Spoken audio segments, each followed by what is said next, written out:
Welcome to No Category Left Behind, the GDQ Hotfix show that showcases category extension speedruns. I'm your host, Nuclear_Reaction, and tonight we've got some Super Metroid for you. But first, we just have some announcements.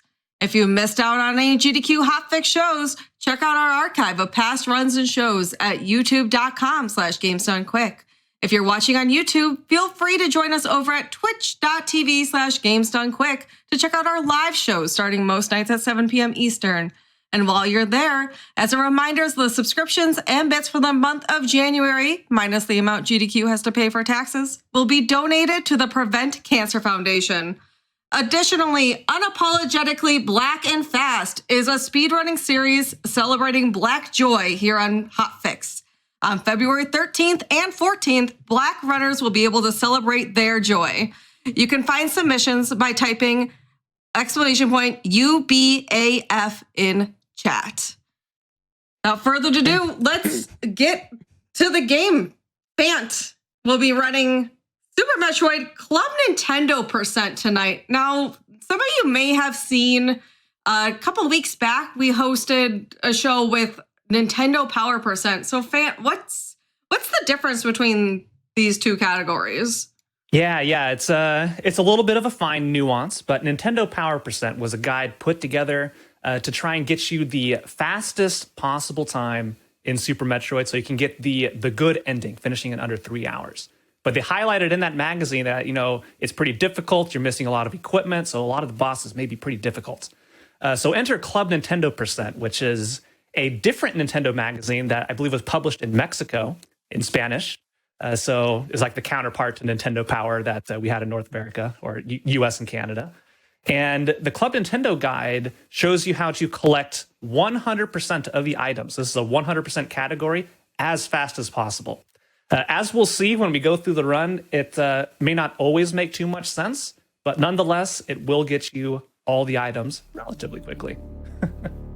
I'm excited, to see what path this Club Nintendo guide takes us. And also, I think the big question that all of us will be wondering as we go through is, are the animals going to be saved in this run? But I think we should save that till the very end. I think we should we'll see where the guide takes us. So, Phant, when you're ready to count us down, let's get started. Yeah, I'm going to go ahead and start on go. 3, 2, 1, go. El último Metroid está en cautiverio. La galaxia está en paz.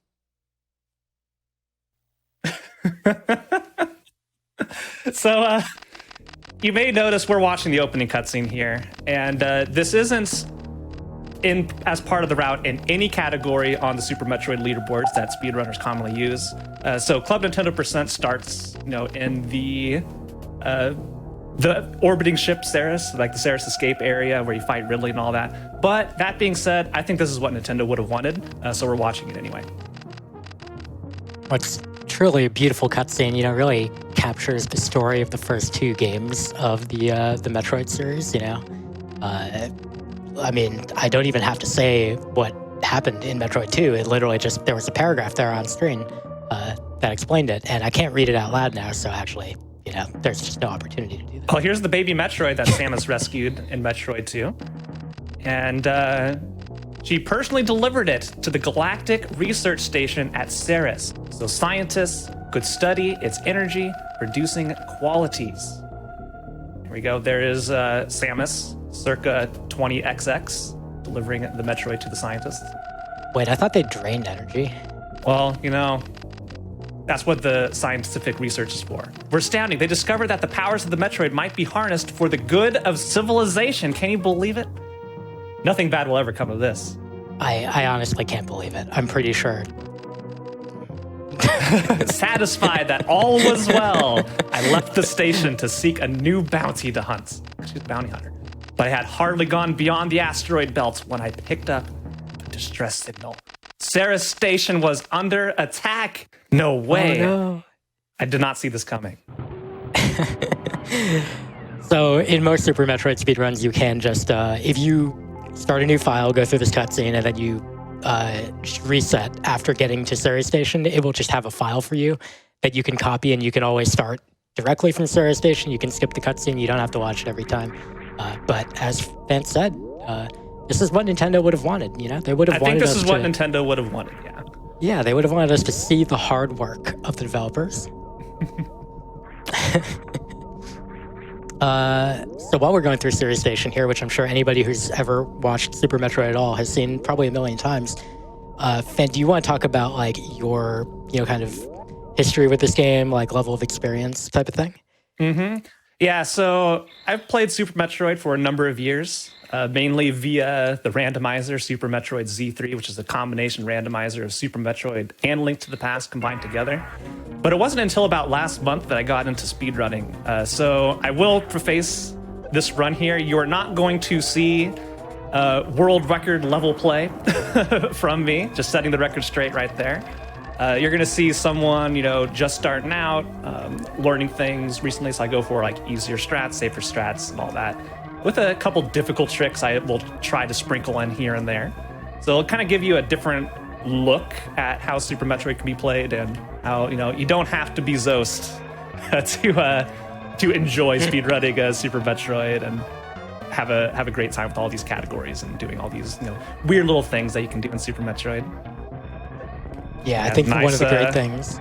All right, nice steam there. Come Going on. for max You steam can make percent. Only 40 seconds left. Oh no! Oh, all right, okay, we made it. Whew, that was the first That was close. really spooky point for you, huh? Yeah. I was worried the run might end there. Top runners can do that like 10 seconds faster than I escaped there. There's some crazy damage boosts you can do on the steam, the RNG steam that pops up. Very impressive.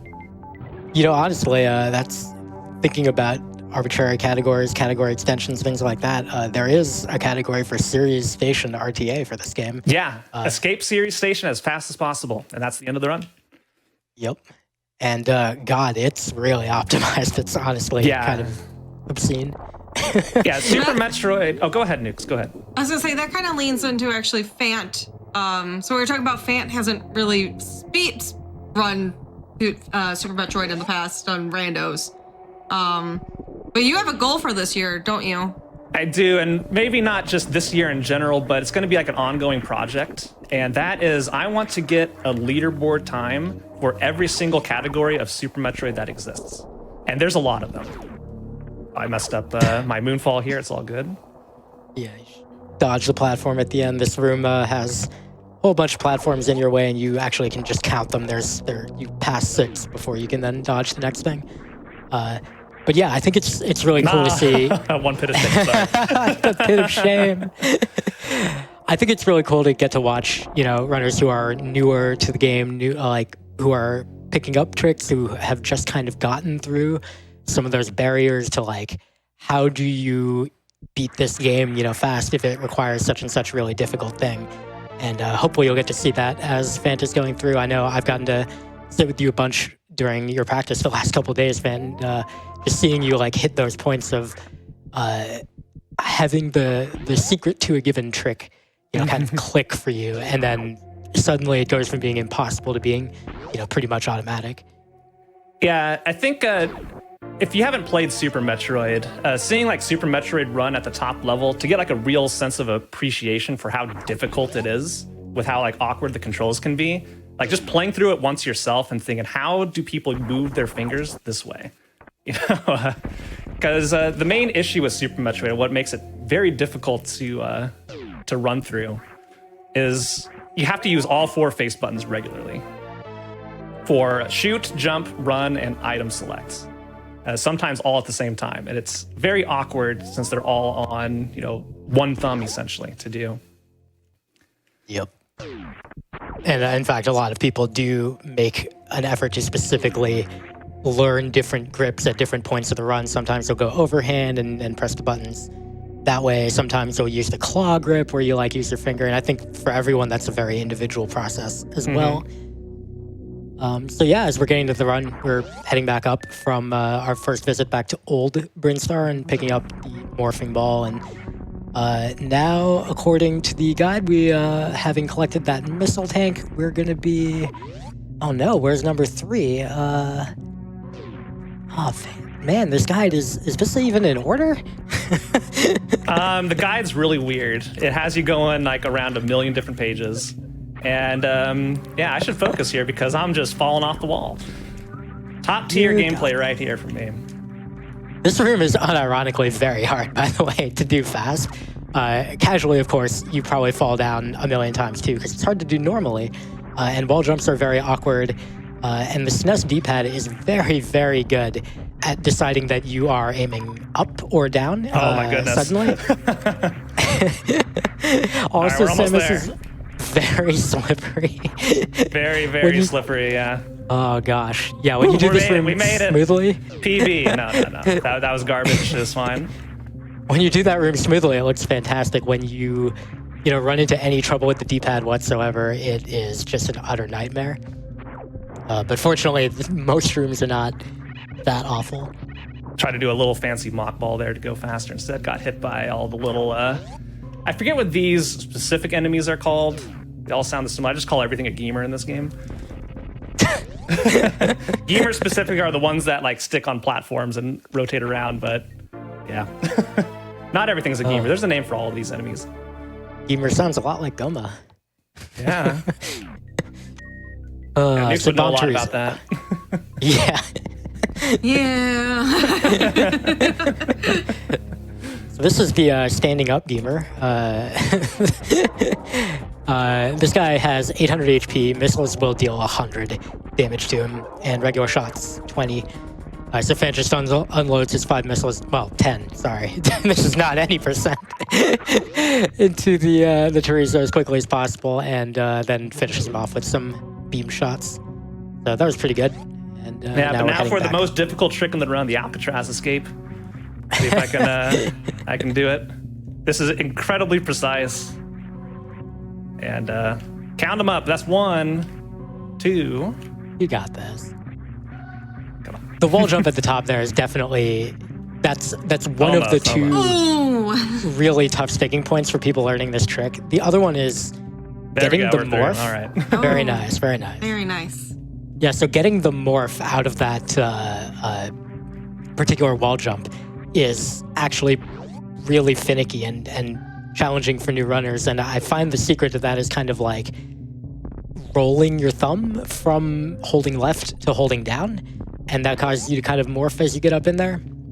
But it's different for everyone. Some people don't find it too difficult, but then find other stuff very challenging. All right, so I do want to stress that one of the most difficult things to do in Super Metroid is go down. It may not seem difficult or you're just falling, but like aiming your momentum, because it's very easy for Samus to completely stop in her tracks if you mess up. So just the simple act of falling down is very difficult and takes practice on every single room in the game if you want to, get good and fast at it. Here we go, the Terminator room, because we don't stop firing and we don't stop running. And I guess messed it up somehow. Oops. Yeah, looks like the timing was slightly off. Mm-hmm. If you do manage to start a shooting there at exactly the right time, you end up basically killing everything in your path. You did manage to get the missiles on those 2 enemies, which is really nice. Now, normally you just do a damage boost through these enemies, but since we collect so many missiles in this category early on, yeah, we don't have to worry about it. Indeed. We also won't be, unfortunately, using them to do the pretty well-known, I think, sequence break to get super missiles before having to go fight the boss, Spore Spawn. I'm not getting the super missiles in this room right here. The first super missile pickup? Wait. No, you gotta go past that. Sorry. No, it says they're going past. Sorry. No. Well, I do have to go in here and get the missiles. You're right. It says I need you're getting these the missiles. They're important. Yeah. According to the guide.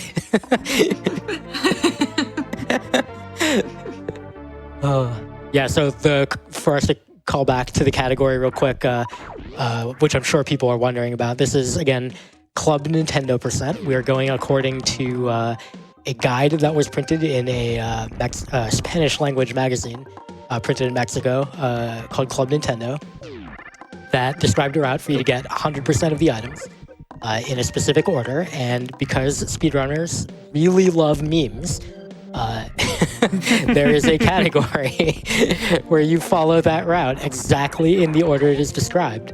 And so you are required to get the items in that order, which means you cannot get the super missiles that are in that room that Phant just visited before going to Spore Spawn. However, you must get these right now. This is actually called out in the guide. Yeah, generally these guides, like, they do stuff that makes sense. There's a couple things that are very difficult. So the game does teach you about wall jumps at some point. We're not going to be going to that area for a long time. But yeah, we need to come down here and get some more missiles. And of course the charge beam, because, well, we need to go beat Spore Spawn. Oh, I didn't even practice Spore Spawn. I thought I could just skip them all the time by getting those super missiles. Like, I can't remember the last time I've seen Spore Spawn. I mean, you should have read the guide. It says it right here. Oh, Look, I'll give you the strats, okay? They're right here in the guide, all right? okay. What are my strats for Spore Spawn? All right, so it says, agáchate en una esquina como indica la foto y dispárale a las pequeñas esporas para obtener energía y missiles. En cuanto el jefe se abra, dispárale missiles al centro. Repite la jugada hasta eliminarlo. I think, yeah. Okay, yeah, So, I think I got you it. got that? Okay. Phant, do you speak Spanish at all? No. All right, you got this. You got this. Easy. All right, By the so way, I think I heard shoot these things. Yeah. That is correct, yeah. Yeah, I think it says, my Spanish is super rusty. I only studied in high school, but I'm pretty sure it just says to shoot the spores to get energy and missiles. And when he opens his mouth, shoot missiles to the center, and then just keep repeating until he dies. Yeah, Legend, this boss. everyone in chat's complimenting your Spanish, by the way. Just Oh, yeah. Awesome. put that out there. Thank you. No, I'm great at reading the words that are written and pronouncing them. Sometimes. Just don't ask me to like make a sentence. That will be impossible.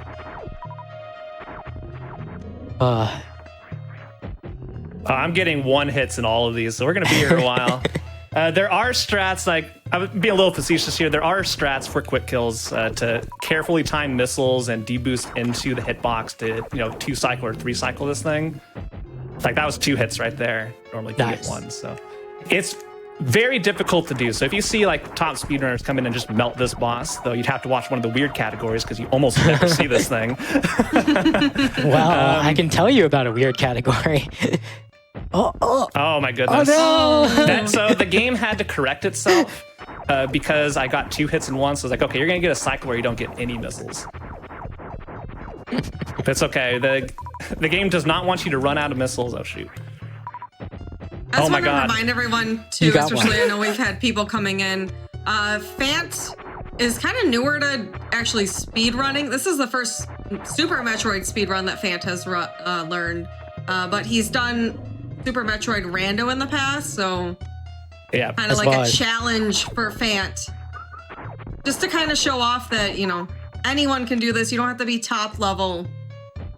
Yeah, I agree. It's a lot Nate. of fun. And like a lot of these, one more more hit. unusual categories. So close. A lot of these more unusual categories are a really great way for people who are, newer to speedrunning or maybe brand new who maybe look at, an any percent run or 100% run and All they right, just, it's down. Sorry.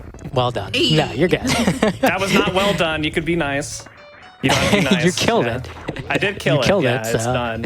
And this is would- actually a gold split for me. So, all right. And you're asking somehow is like, we never do Spore Spawn in Super Metroid. What's this? Yeah, for real.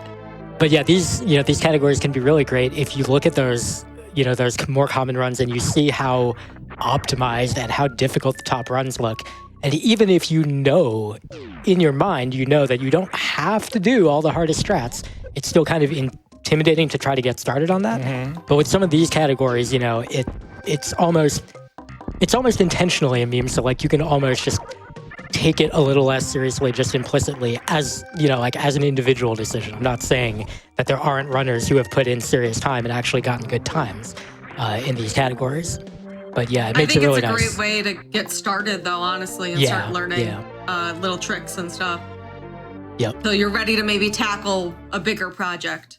Yeah, every Yeah, single that's- one of these rooms that you see me go through, there's a wonderful speedrunning wiki. So I think it's like supermetroid.run or something, which is perfect. And it teaches you a lot of how all the rooms work. And every single room has like 3 different strategies to it, or 4 different strategies to it. It's like beginner, advanced, advanced, advanced. So there's a lot of good stuff here. And I think, Wooljan, I should probably go to the one and only Sloter's refill room here. I think so too. Yeah, I think this Sloter's would be a the good proof. idea. Shout out to Sloter's. Go in here, get an energy refill. Also, you are actually low on energy, so Oh, you yeah, know. yeah, that's what I'm saying. I was like, Even better. I got a little cheeky with my D boosts there. Yeah. That is definitely one of the challenges as you're new to a game. It's just getting to the point of expertise where you don't constantly take damage and just get hit by random things that a runner who's practiced the room so many times they can do in their sleep probably not going to take too many of those hits. But a newer runner is going to need to be aware of that. And I honestly, Phant, I think that's a really good argument for me, at least, in favor of doing more no reset kind of runs as a newer runner. Like, just finish the run, whatever it takes. Just start and finish, right? Yeah, I'm a big proponent of no reset runs. All right. I managed to dodge the block in the hole. It was wonderful.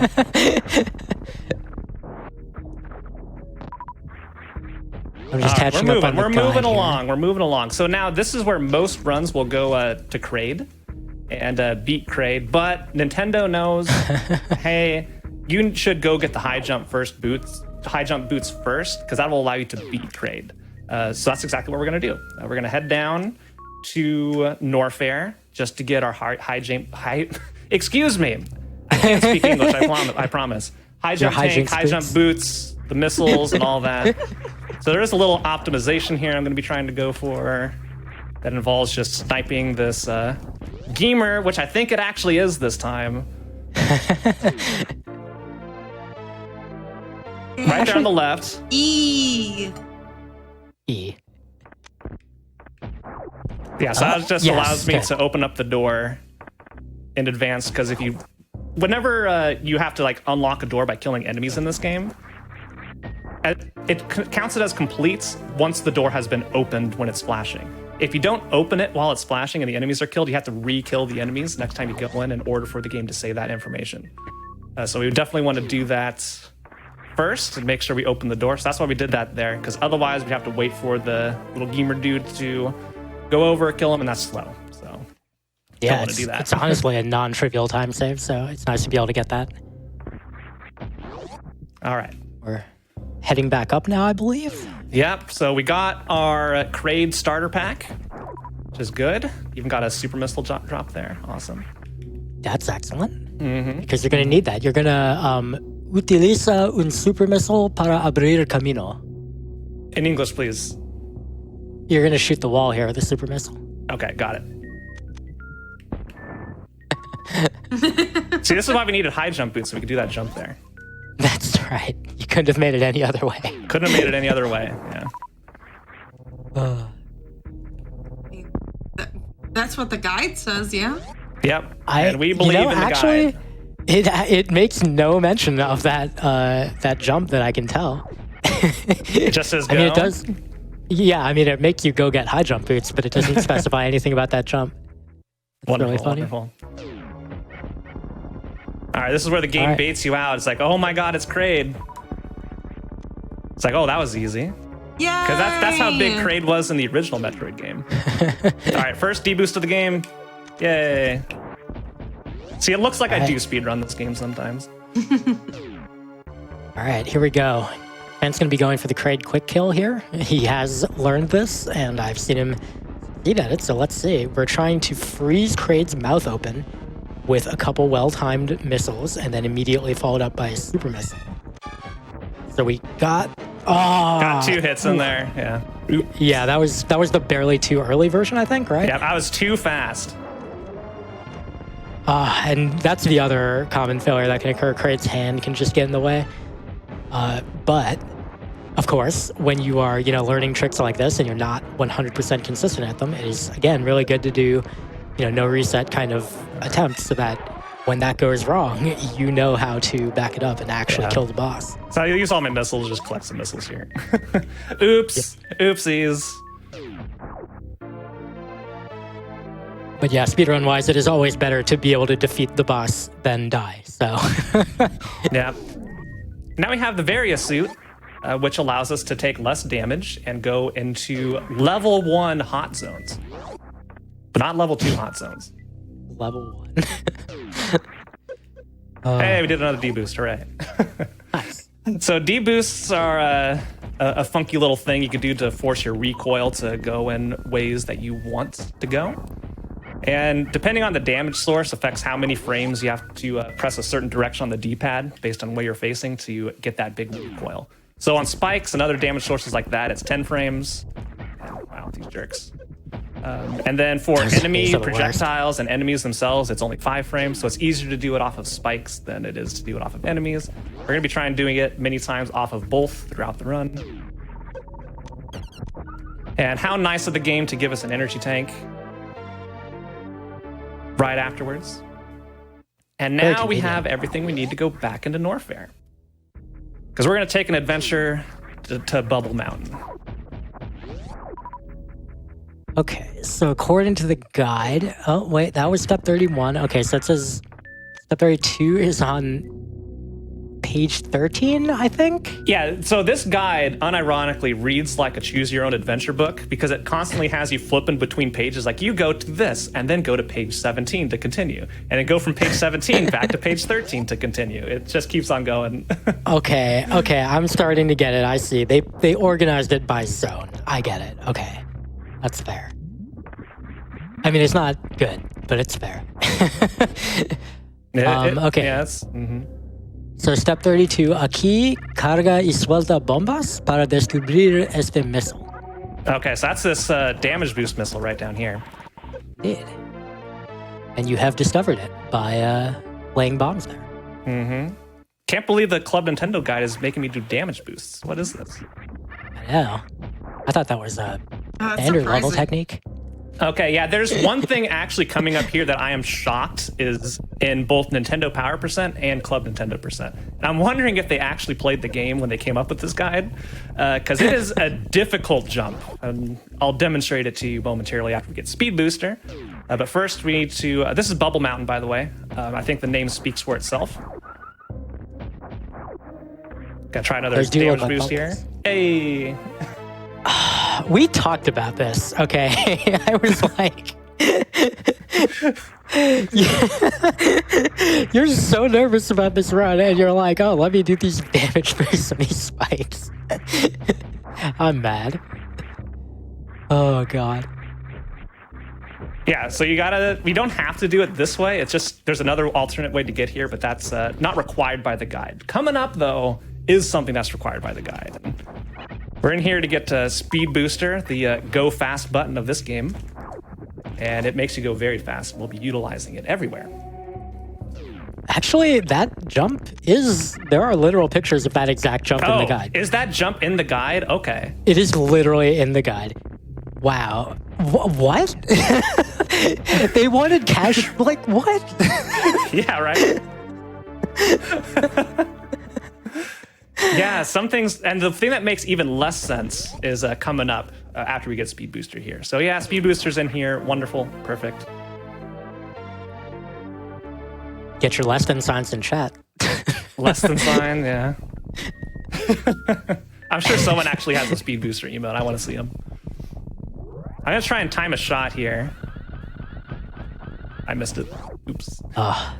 It opens up the door so you can jump over here and get some energy. I'm going to get some extra energy here just for the next room. So I don't have to worry about anything. All right. That's never a bad plan. Marathon safety, though we're not in a marathon right now. This is the GDQ Hotfix running between AGDQ and all that other stuff. And mess this up. Okay, we're gonna try and wait for this guy to come back and deboost off of him. Oh, Lord. Okay, we missed it. We missed it. Okay, so here's what is expected of you to do in Club Nintendo Percent. You need to do this jump. That is not easy. What? Yeah, that's expected.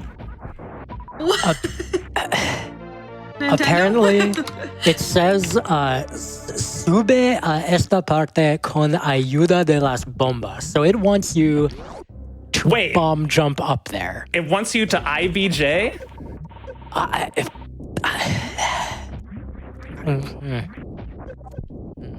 Oh, okay, I actually can't collect that missile right there.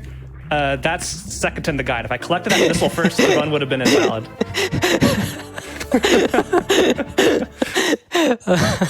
Okay, now we can get it. Okay, the run is safe. Oh my gosh. It really is in that order. 41 is the reserve tank. 42 is the missile tank. There's a couple areas where it leaves it up to dealer's choice, but that one, no, you have to get that one first. In that order. Oh, God. So when we say we're following the guide, we are following the guide. Yeah, for those of you who are maybe just coming in, this is Club Nintendo Percent, and basically we are following the Club Nintendo guide to complete Super Metroid. That is the speed run. So it's Indeed. super unoptimal. But also expects you to do some... Oh, just you wait, Nukes. Yeah. Yeah, Yes, in I'm- so many ways. Yeah, God. Yeah, big +1 to what Nix was just saying. And in addition, specifically, this is a 100% guide where there's also the Nintendo Power category that we've mentioned a couple times that has the, it's a guide to get the 3 hours speedrun ending effectively. This one is instead get all the items. And yeah, suboptimal doesn't even begin to describe it. Oh, Yeah, jeez. so we're on our way to Ice Beam, which makes sense to get at this point in the run. It actually does, but the reason we're collecting it now is for something truly atrocious that we're going to be going to as our next item. Where are we going next, Religion? Let me see. We're on 48, I think. Nuevamente corre aquí para destruir los bloques del suelo. Después utiliza una power bomb. Wait. I understood Wait, Power what? Bomb. Okay, no. We must be on 45. Let me go back. Ahora Wait, con I think el I got ice this. beam. Please. Oh, Hey. oh, let's go, dude. Phant! I watched Phant practice that. Oh, that's so good that you got that. That's tricky. Yeah, that was a mock ball. I don't think we've talked about mock balls yet, but they're We pretty haven't, cool. no. But Yeah. we have time going up to these power bombs after you explain where we're going, Religion. Yeah, so 45. Ahora con el ice beam puedes congelar a estos enemigos. Enemigos? I've never heard that word before. I'll have to look it up. Y así llegar hasta arriba. So yeah, you know where to go, right? No, From that? You understood that? You didn't understand that? Well, where does your heart tell you to my go? heart tells me we're climbing the big. Uh-oh. Hang on. Okay, we're out. You know what? Let's pay another visit to our good friend Sloter's refill room, okay? We're I going to was go like- over here. Is your heart telling you to die? Please don't. You want to live. I've actually, the amount of times I've practiced this, that's the first time I've gotten stuck in that pit. I hate those pits a lot. Yapping Yeah, monster. they're scary. Yeah, so we're going to get the most inefficient power bomb pickup, like, in the game. It is not great. So we're coming all the way up. I think this is just like the red shaft or something like that. I don't know. Red Tower. Yeah. Red tower, and it's a tower and it's red. So that's you go. why. Super Metroid names. So are this is why we great. needed an ice beam to go up here. So we're following the strats laid out to us. Okay, we're good. Yep. And this Now is like just- the game's first foray into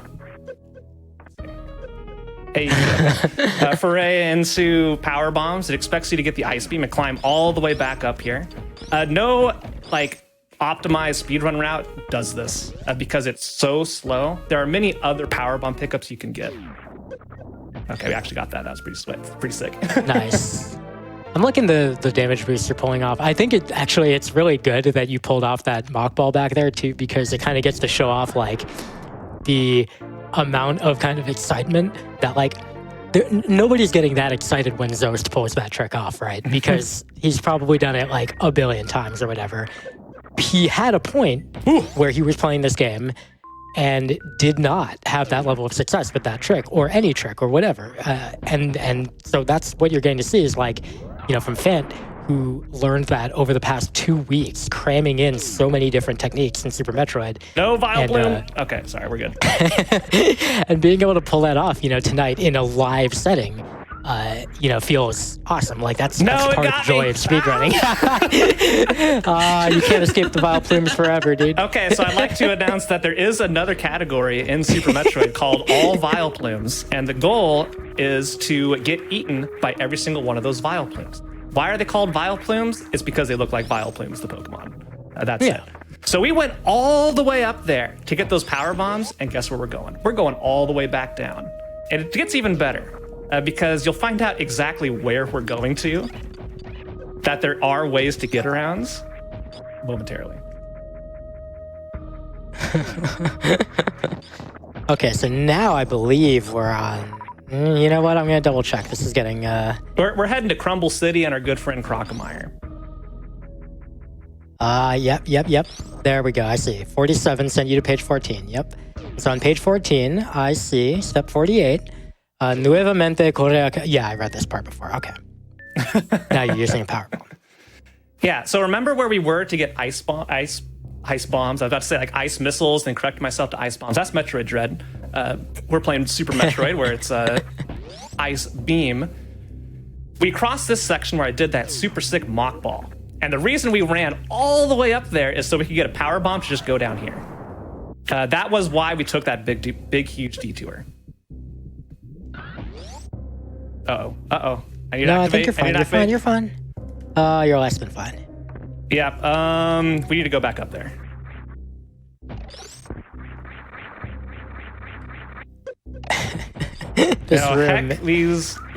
I got ahead of myself there. We're fine.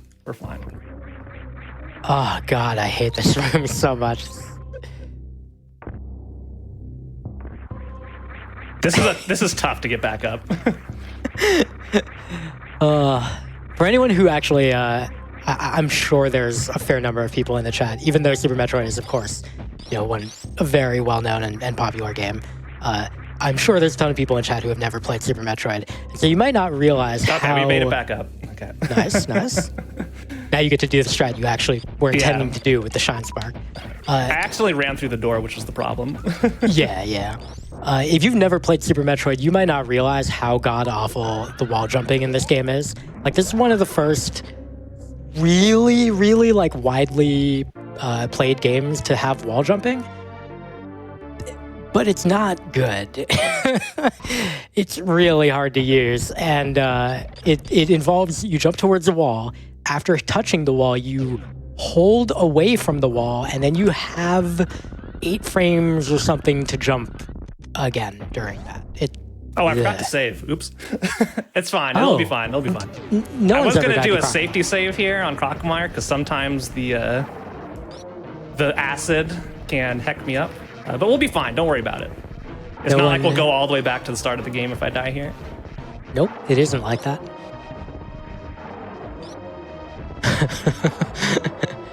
Strats for Crocomire, not too complicated. He opens mouth, you shoot thing in mouth. Really, anything works, but Charge Ice Beam is a pretty solid choice. Yeah, most people use missiles here or super missiles, but I like the Charge Beam strats. Yeah, especially when you have a limited count, you kind of want to just make sure you still have this. All right, here we go. Will the run die? Now we're good. Easiest jump of my life. Easiest. Even a gold split. Surprise. Yeah. Ease in the chat, please. So I don't know if anybody noticed this. I actually just noticed this for the first time like the other day. Look at the bottom of the screen. See those little things right there? That's Crocomire relocating to his position behind the spike. See it go up there on the left, it just went off screen, and now he's there. How many of you did not notice that? Because I just noticed it like literally last week that was there.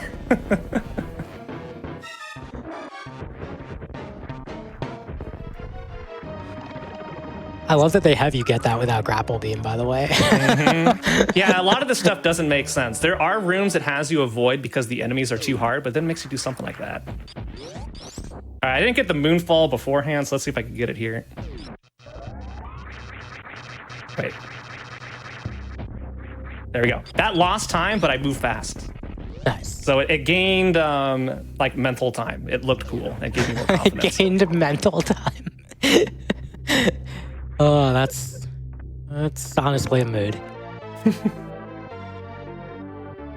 You know, given your confidence, right? You know, I could do it. All right, where are we at in this? Oh wow, there's a lot of text for this upcoming one. You might need a refresher. Okay, yeah, go for it. 54. Coloca una powerbomb donde indica la primera foto. Ahora corre, carga poder para un super salto. Ejecútalo donde indica la tercera foto. Oh. Okay. Did you remember to presiona el control hacia la izquierda para tomar el missile? I think so. Yeah. Okay. Good job. Thanks. Good. Excellent. Okay, now we got our friend the grapple beam. Friend. Yeah. So I'm gonna try and do a fancy jump here, but I still don't quite understand how it works. Oh. Hey! Yo, that's I haven't even seen you practice that one. Nice, dude. I didn't practice it. I just knew that it existed. Wow. I guess we can mention mock balls now because you just did another one there, and they look really cool when pulled off. A mock ball is basically if you're in ground like running speed, like non-morph ball, and you jump, and upon hitting the ground, you morph at like that exact moment, along with some other things. There's something about like holding the jump button. I forget the exact controls or whatever. You can find those details on supermetroid.run, the speedrun wiki. I love that that's the site name. Oh yeah, run. it's fantastic. It's great. It's really easy to communicate to people too. But yeah, if you pull that off, it maintains Samus's running speed into the morph ball. So it's called a mock ball, which either spelling of mock really works there. But yeah, it's honestly like it's not too hard to pull off, but it does facilitate like one of the most important sequence breaks of the run. That's the early super missiles. If you are not doing a category that requires you to fight. So we can't do that here, obviously, but stay tuned because after this run, you may see that mock ball. Oh God. Alrighty. So we got a whole bunch of goodies now, and we're on our way to Wave Beam. So most runs will have Wave Beam and all that stuff before even going down to Crockmire. It's just faster a lot of the time. But we need to do things with Grapple Beam because this room requires the Grapple Beam. We're not going to use the Grapple Beam in the room that requires the Grapple Beam, but the guide says we should use it. I'm going to do something a little bit different. So remember Bubble Mountain? We're back. We're just like on a layer going the opposite direction this time. Okay, so we need to do, and I hate this jump because this guy right here can be such a jerk. This jump. Okay, all right, there we go. The second time that jump has been in this very, casual 100% Club Nintendo run. This guide is all over the place, to be honest. Yep, so it really is. This is where we needed a wave beam, a grappling hook. Okay. For this section right here, if you look at the top of the screen, there's like a little grapple points there. And we're just going to say, see ya. We're just going to do that instead. This jump, I am 100% convinced, is easier than the one in Bubble Mountain that the guide forced you to do. Yeah, that is 10 times easier to do it. Like, as soon as you understand how wall jumping works, can just do it relatively consistently, that one you can do. I guarantee. We're gonna try and do a fancy jump to get back up. Missed it. Okay. It's all good. It's all good. Nice. Second try. Okay. Beautiful. The cycles are using the edge of different. that So platform. I came up with 3 backup jumps if I miss it once or twice or thrice. Because every time you jump up there, the cycle of the things you can jump off of changes. So that first one, I can only jump up to the first time. Then I have to go to a different one, target a different point in order to do it there. So, yeah. We There we go. love backup strats. That's good. Well, now that we're done with that Yeah, now we're very done with the hard part, efficient, so I can relax. I can relax now. Oh, shoot. very. You told yourself not to do this too the other day. I Like, did tell don't shoot- myself not to do this. Mental note, do not fire the ice beam. I kind of just fired the ice beam as a reflex, just like, I'm bored, I'm gonna do things. Kind of like you see runners doing IBJs casually while they're waiting for a cutscene to finish. Well, yeah, it's kind of like that. Well, you do want to shoot the ice beam at the end of the room, obviously. So it's easy to get ahead of yourself, and then you freeze those enemies right in front of you, and it's sad. it is sad. So now that we're done with our very efficient traversal of Norfair, and once back to Brinstar to then go back to Norfair, I guess we're back in Brinstar. Gonna try and do a shine spark through this next room.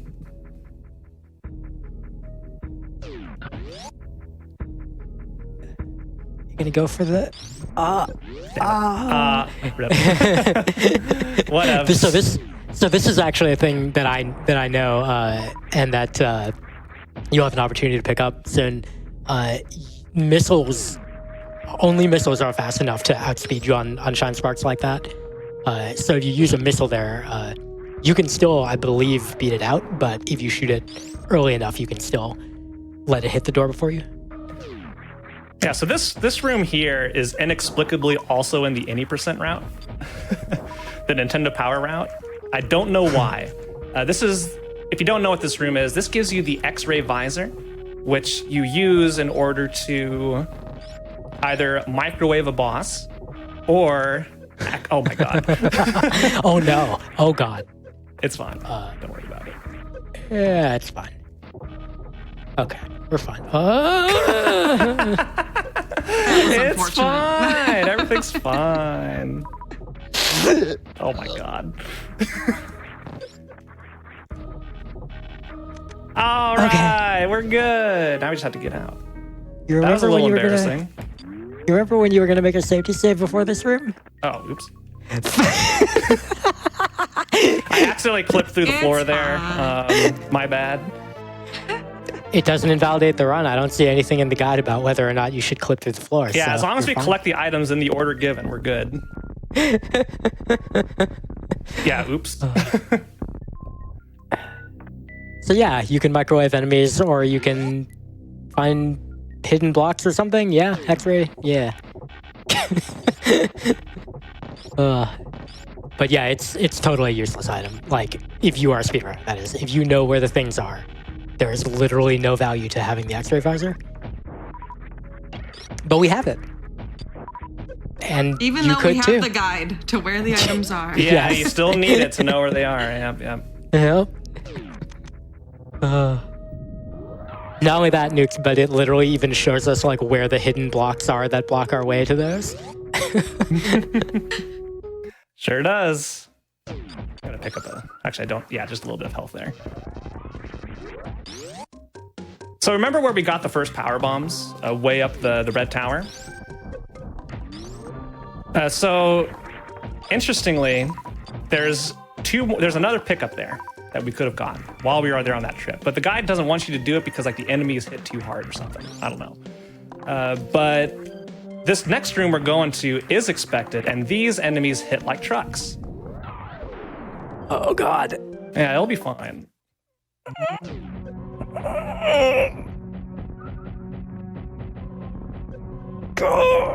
Okay, we're fine. I had like Vuligen is being a drama queen over here. That was fine. There was no risk of death. Sure. Yeah, you can. Yeah, okay. Sure. We're fine. Yeah, because now we're gonna go get our E-tank to refill our HP. Thank God. Yeah, this is another thing that's also inexplicable. To our right here, there's a little wall there. If I could actually hit the thing, there's an energy tank. And up there are two pickups, the Billy Mays missiles and the Billy Mays 2 missiles. So we have everything we need to get there. We have speed booster, we have power bombs, but it doesn't want us to go up there without the gravity suit. Because there is a room with a little bit of water in it that makes the jump slightly more difficult. So we need to go get the gravity suit and then come all the way back down here in order to get that. So, yeah. Wow.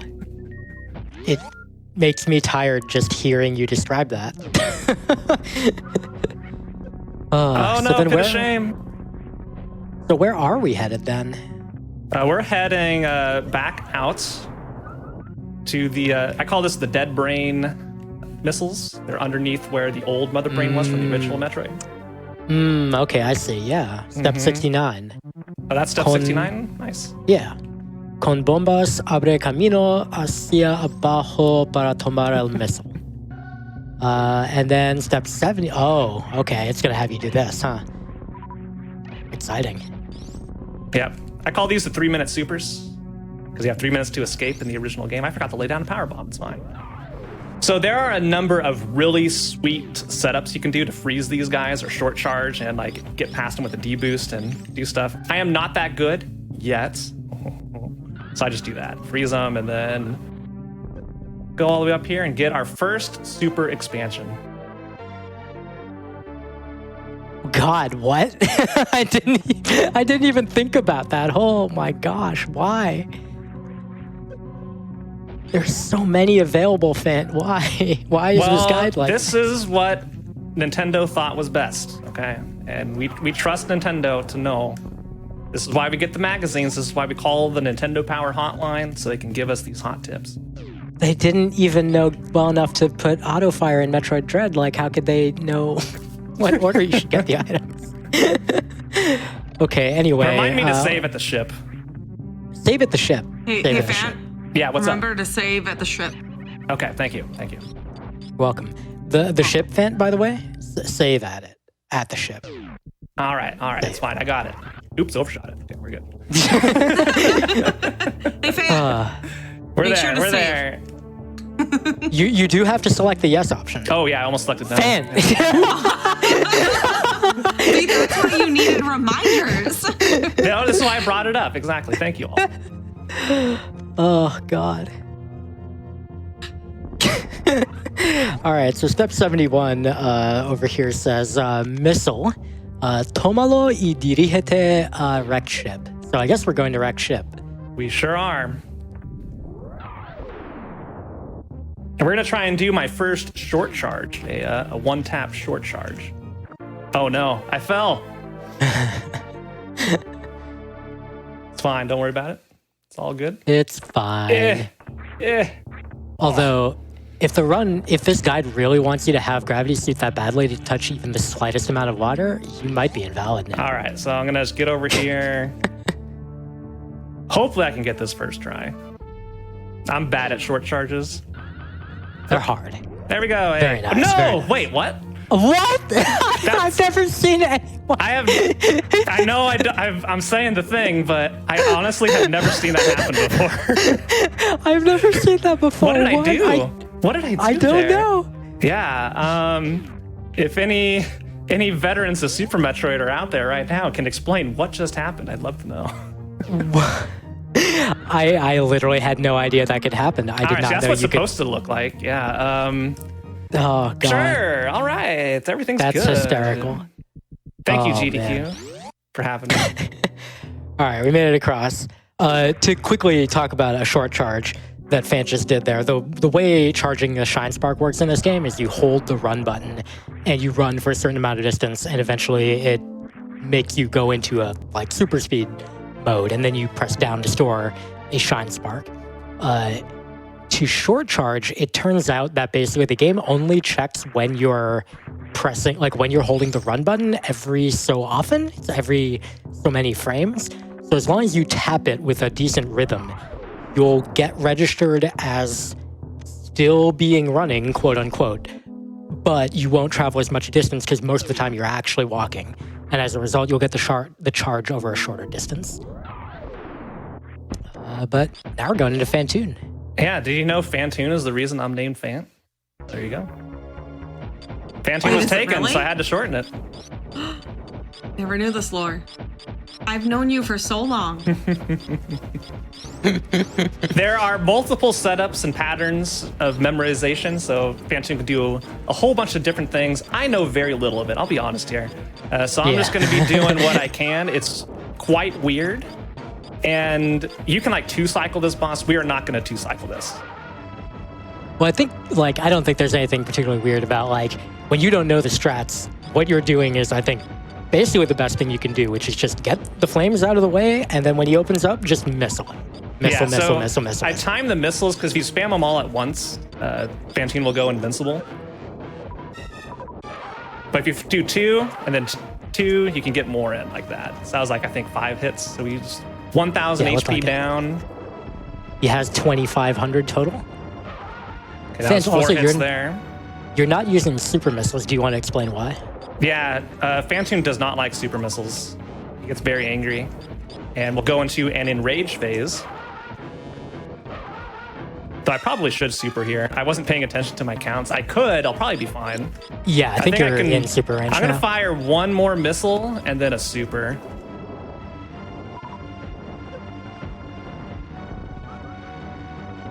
What a rude elephant ghost. Yeah. Oh my god. Okay, yeah. There you go. Very nice. Very nice. I had enough HP down where the super missile did 100 damage, the final 100 damage needed. I could have fired that super missile like 5 shots earlier, but, you know, don't worry about it. We're through. It's fine. Yeah, and you could totally, like, you could count going to get these during power the fight. bombs for reasons. It is hard to count missiles in the middle of a fight, but you totally... Especially when I'm trying to talk like I know what I'm doing. Yeah, exactly. You just have to get better and better at the game over time. Mm-hmm.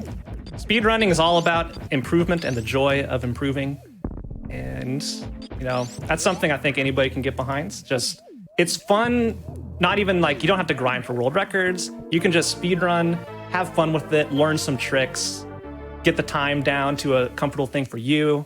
And there's so much you can do in this hobby that outside of spending, you know, thousands of hours in one game. Not saying that's bad. That's great. The people who enjoy that, wonderful. And they give wonderful shows. They know so much and they're having a blast doing that. So I want to stress there's so many different ways to enjoy speedrunning. Yeah. And I mean, Phant, you're speaking as someone who has put thousands of hours into any one game, not necessarily speedrun related, but surely you've got at least one game I know of that qualifies under that. Yeah. I will say I've spent thousands of hours in Ocarina of Time, unironically. So Nukes probably knows a lot about that as well. A little bit.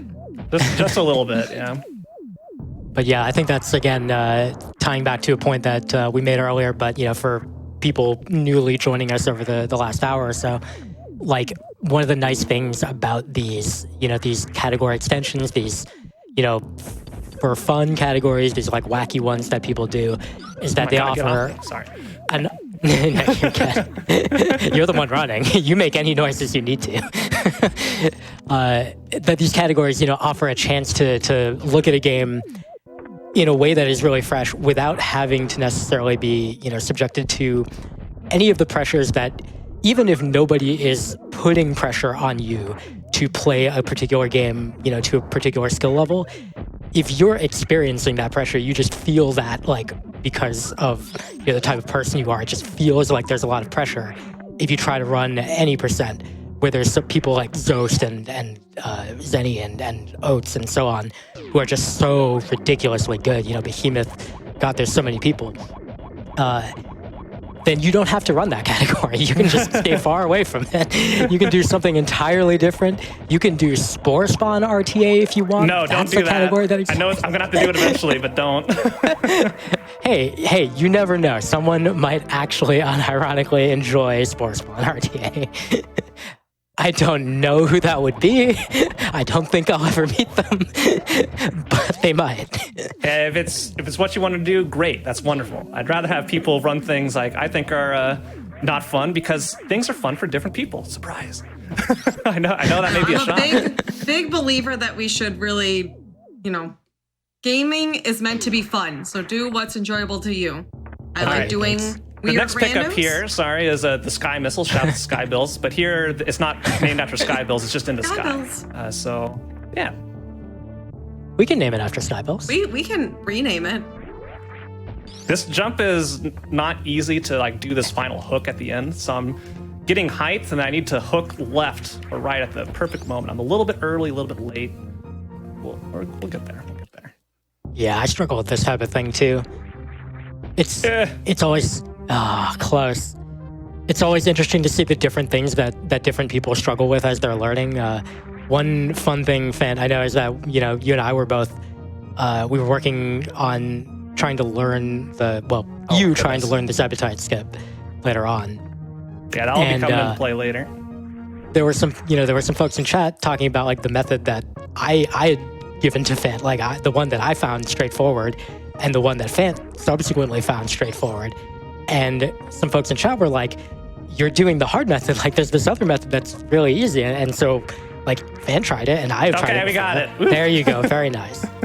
And both of us find that method harder, right? Yeah, I less cannot do consistent the for easy us. method.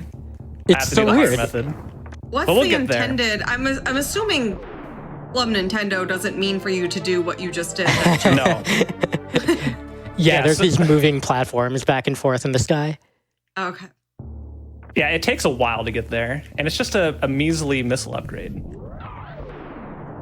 But we need it, especially for Ridley coming up. Oh yeah, We're gonna be going on an We adventure really before need we it. do Ridley. Yeah. oh man. All right, so this area coming up is commonly referred to as the bowling room. All right, I'm just getting some extra health here because there is why? a lot of deboost I'm going in here. Why is it called the bowling room? Well, Yeah. just wait. Just you wait. Oh, This room this room. here. Okay. No. Yeah. This room's called the bowling room. I was like, Woolagen, Yeah. do you know what bowling is? I'm a little concerned. Okay, this is I the thought bowling you had room. watched Super Metroid before. God. Yeah, Nick, see if you can understand why this is called the bowling room. It's not difficult.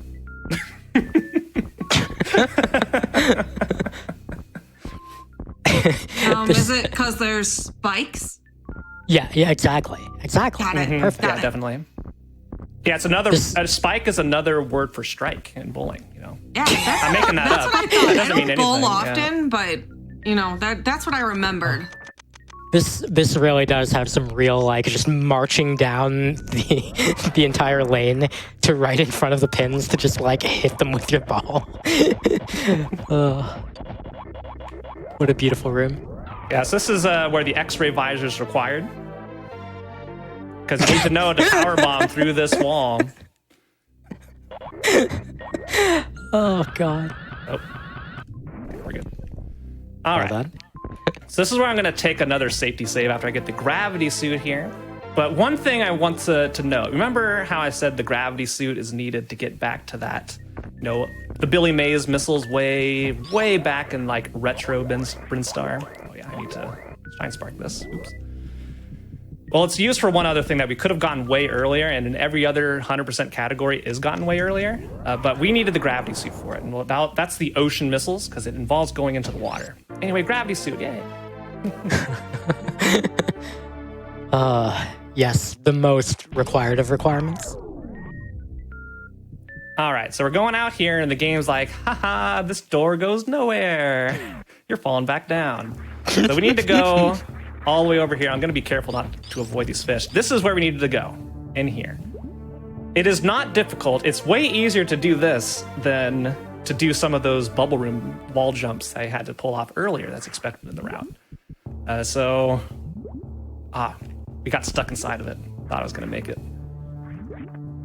Anyway. Yeah. Oh, it's... What? It's sending you back into the wrecked ship? Well, we need to get the wrecked ship E-tank. Yeah, we were there. We were there. You couldn't do it before. Yeah, but we needed to get that. Oh yeah, I should save here first Save. because Yeah, they're... save. Also, Phant, this might be a good time coming up here to take a break. Let's do it right at this save point right here. How about that? That seems We perfect. just saved. I'm gonna pause the game. Good countdown, thank you.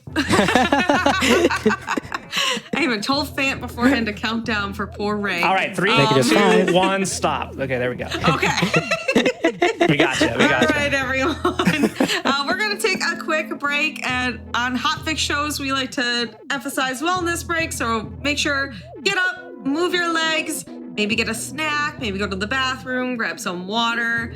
And we'll be right back with more Super Metroid. Hey, all you cool cats and gamers. Welcome back to No Category Left Behind, the GDQ Hotfix show that showcases category extension speedruns. I'm your host, Nuclear_Reaction, and tonight we've got Phant showcasing some awesome Super Metroid speedruns. Right now we are in the middle of Club Nintendo Percent, a speedrun category that follows the Club Nintendo guide as to when to collect all the items in the game. So we're following that guide, getting things kind of at an unoptimal route, and it's been a fabulous time. Before we get back to the run, though, I do have a few announcements. Unapologetically, Black and Fast is a speedrunning series celebrating Black joy here on Hotfix. On February 13th and 14th, Black runners will be able to celebrate their joy. You can find submissions by typing command UBAF in chat. Additionally, Frost Fatales 2022 is coming up February 27th, starting at 1:30 p.m. Eastern. You can find more information at gamesdonequick.com/framefatale. After this run at 10 p.m. Eastern is the Community Spotlight featuring Wind Waker Any Percent No MSS and Wind Waker HD All Dungeons. All right, Phant, I'm ready. This has been super, super enjoyable. So whenever you're ready to count us down and get going again. All right, on go. 3, 2, 1, go. All right. Should have taken that opportunity to turn off Ice Beam, but now we'll keep it on. All right, we're now at the Spooky amount of scariest help. room in the entire game. This is called the Spiky Death Room. Well, not this one. This next room. This is called the Spiky Death Room. That is a scary name. You're really gonna deboost in this room. Yeah. Okay. Fair Yeah, we're enough. fine. Yeah, it's all good. All right, we're through the Spiky Death Room. Once. No, that's the only time we're going through there. More on that later. Oh, that's right. We're Oh, playing yeah. Club Nintendo Percent, remember? True. We don't go back to that room. Well, while we're collecting this E-Tank, thankfully with Gravity Suit, a lot of the times in speedruns you won't have it here. I'll just give a quick recap on kind of some of the administrative details. So Phant is a newer runner to Super Metroid. He is not a new speedrunner. He's been speedrunning for a pretty long time. But Super Metroid in particular, he's really only had rando experience until pretty recently, within the last 2+ weeks. Has been grinding this category, as well as a little bit of Nintendo Power Percent, a little bit of another category that we'll see in a bit. Yeah, Tickle the Fish is coming up. Don't you worry. And this category is Club Nintendo Percent. As we mentioned, there is a guide that was published in a Spanish language publication by Club Nintendo, or called Club Nintendo or something like that, that gave instructions on how to collect 100% of the items in the game in an order. It is an order, all Sorry. right. Yeah. It's definitely definitely is in an order.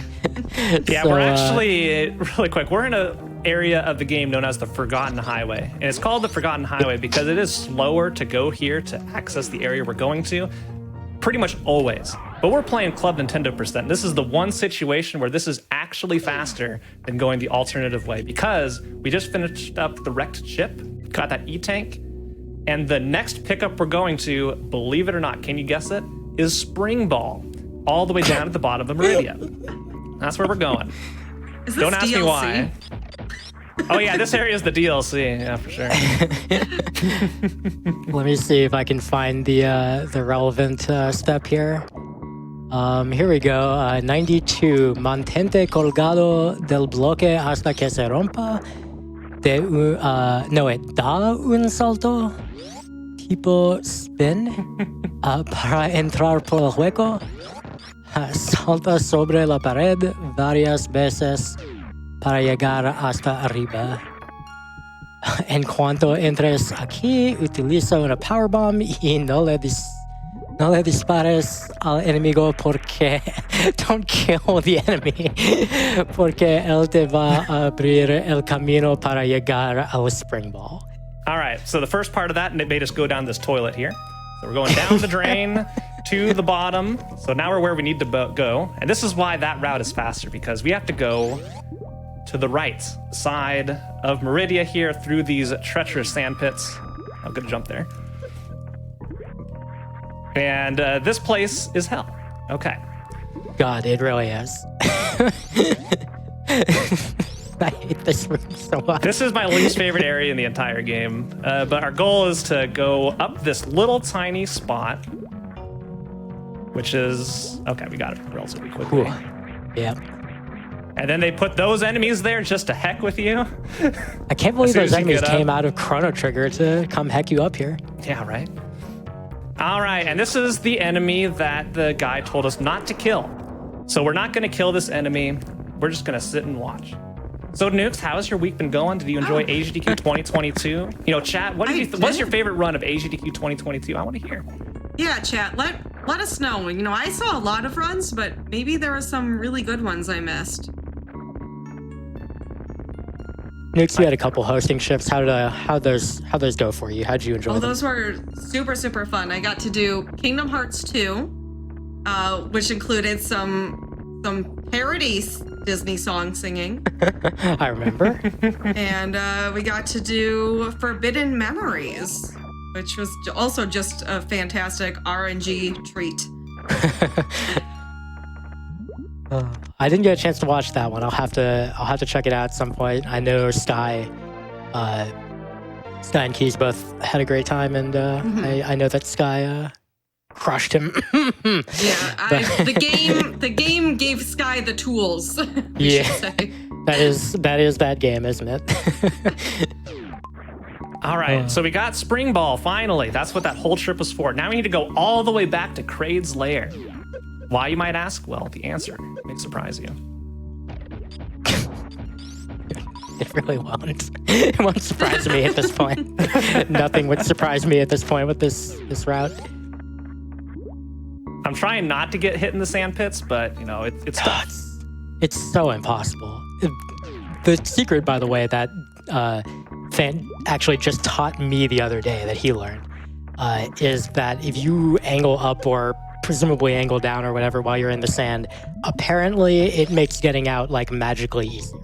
It is a lot easier. I don't know if it's placebo effects, but it definitely works. No, it clearly is not. Like, I can definitely see the distinction, like when you try it with versus without.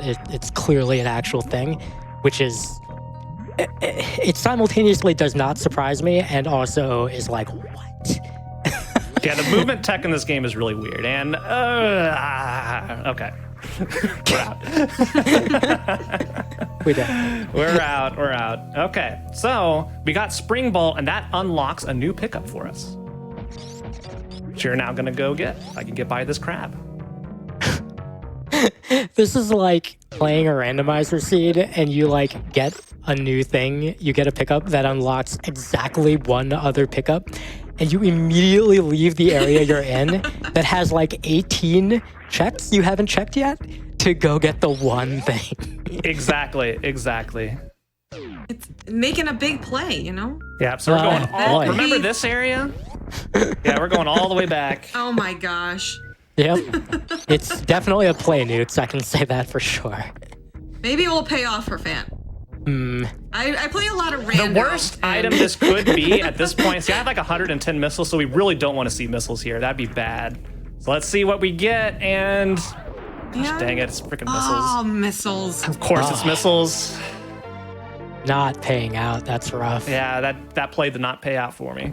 That really gives your opponent an advantage. Yeah. Sorry. Yeah, thanks for that one. Maybe you shouldn't have followed this guide. I don't know. But Nukes, we have to follow this guide. In life. Yes. Sure. Many life lessons to be had. All right, so now we got those very important missiles. So now we can go back to where we just were.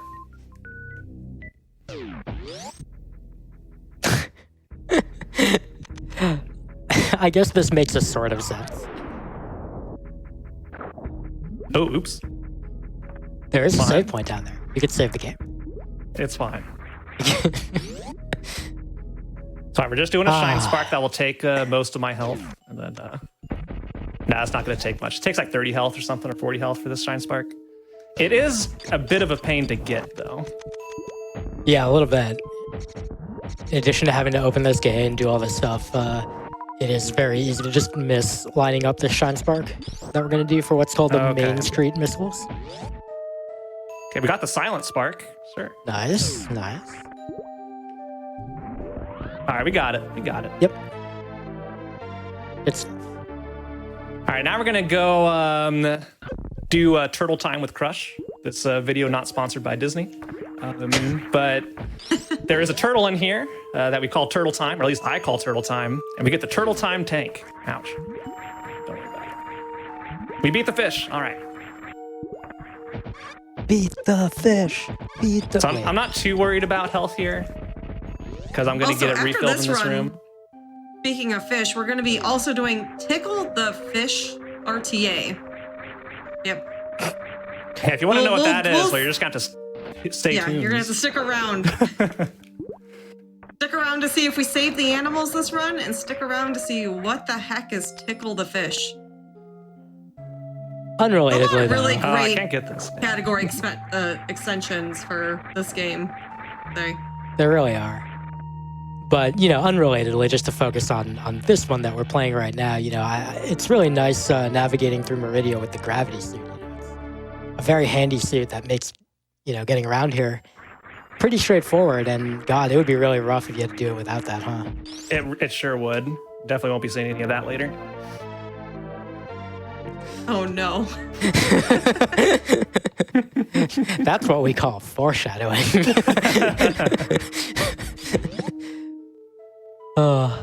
Yeah, but since it is my mission over the next year to finish every single category of Super Metroid, I'm going to have to do all of these. Oops. It's fine. Back up. Well, you know, we've been talking a little bit about how, like, category extensions and, you know, things like that are a really good way to kind of just get into running a given game. Hey, you know, everyone watching tonight, if you all want to get into Super Metroid, like, it's a great game, great speedrunner, great speedrun. I think and is a great speedrunner, but also, you know, you want to get into, you know, like a first game. This is a great game to try it with, although it is very difficult. You can always make use of emulator and save states and stuff if you really need to. And also, there's tons of resources available to help you out. And, you know, if you join the community within the next, you know, couple years while Phant is working on his big project, you can invent some categories to just, you know, extend the amount of work that you have to do. I know what you're doing. No, it's fun. And I mean, hey, you know, you can even see if you can beat Phant in the speedrun to create more categories than he can finish. So, you know, think about it. There's already so many categories, Woolgen. I guess we can always use more. I mean, you were getting some early practice on both Vileplume RTA and also Yapping Maw RTA earlier. Oh, yeah, Yapping Maw RTA, yeah. That one's either kill all the Yapping Maws or get grabbed by all the Yapping Maws. I think it's get grabbed by, but I'm actually not 100% sure. And I honestly can't be bothered to look at the rules on the leaderboard. I mean...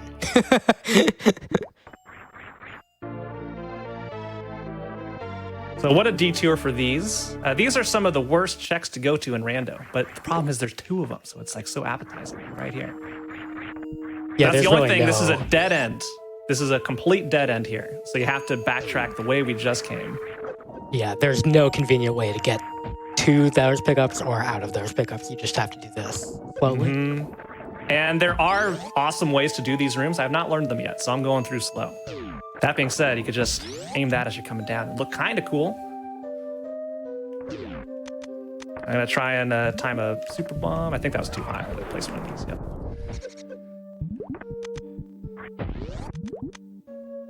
Now we're gonna get the aqueduct missiles and aqueduct supers, and I'm probably gonna make another safety save as we get to our friend Botswoon shortly.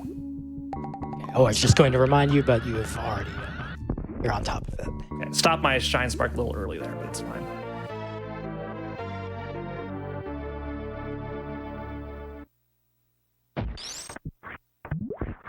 Ooh, cut that a little close. This is one of the classic troll pickup. I'm having scary flash forwards to the gauntlet suddenly. Oh yeah?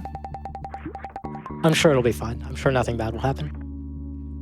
All right, so we need to go down these sand pits. This is another thing where you have to do this twice because there's no way to get up to the other sand pit. There's two different pits you have to fall down to, and they each have 2 pickups. And ow, that hurt.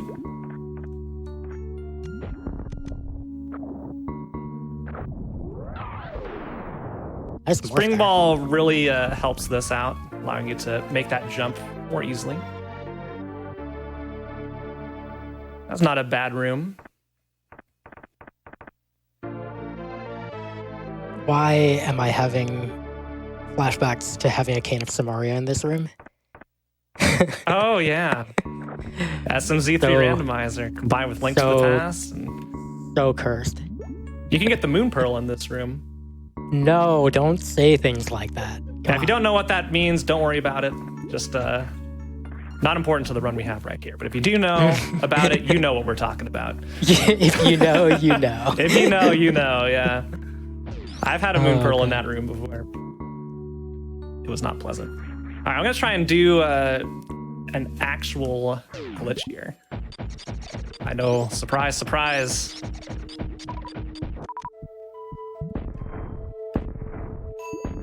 There's the green gate glitch. Nice, only a couple attempts. And basically aligns with the door in a particular way and turns and fires a shot at the same time with the missile. And when that's done correctly, the explosion lands on the other side of the door, basically, even though it is very much intended to force you to actually be on the other side of the door to open it. It's supposed to be one way. Personally, I still don't even have a good understanding of that particular glitch. Oh, I don't even... Well, I messed that up. It's fine. I could just spend some health and get back up. Whee. All good. This is very, very good spark to know, incidentally. Just a reminder that Phant has only been running this category for 2 weeks. So this is 2 weeks of work. Mm-hmm.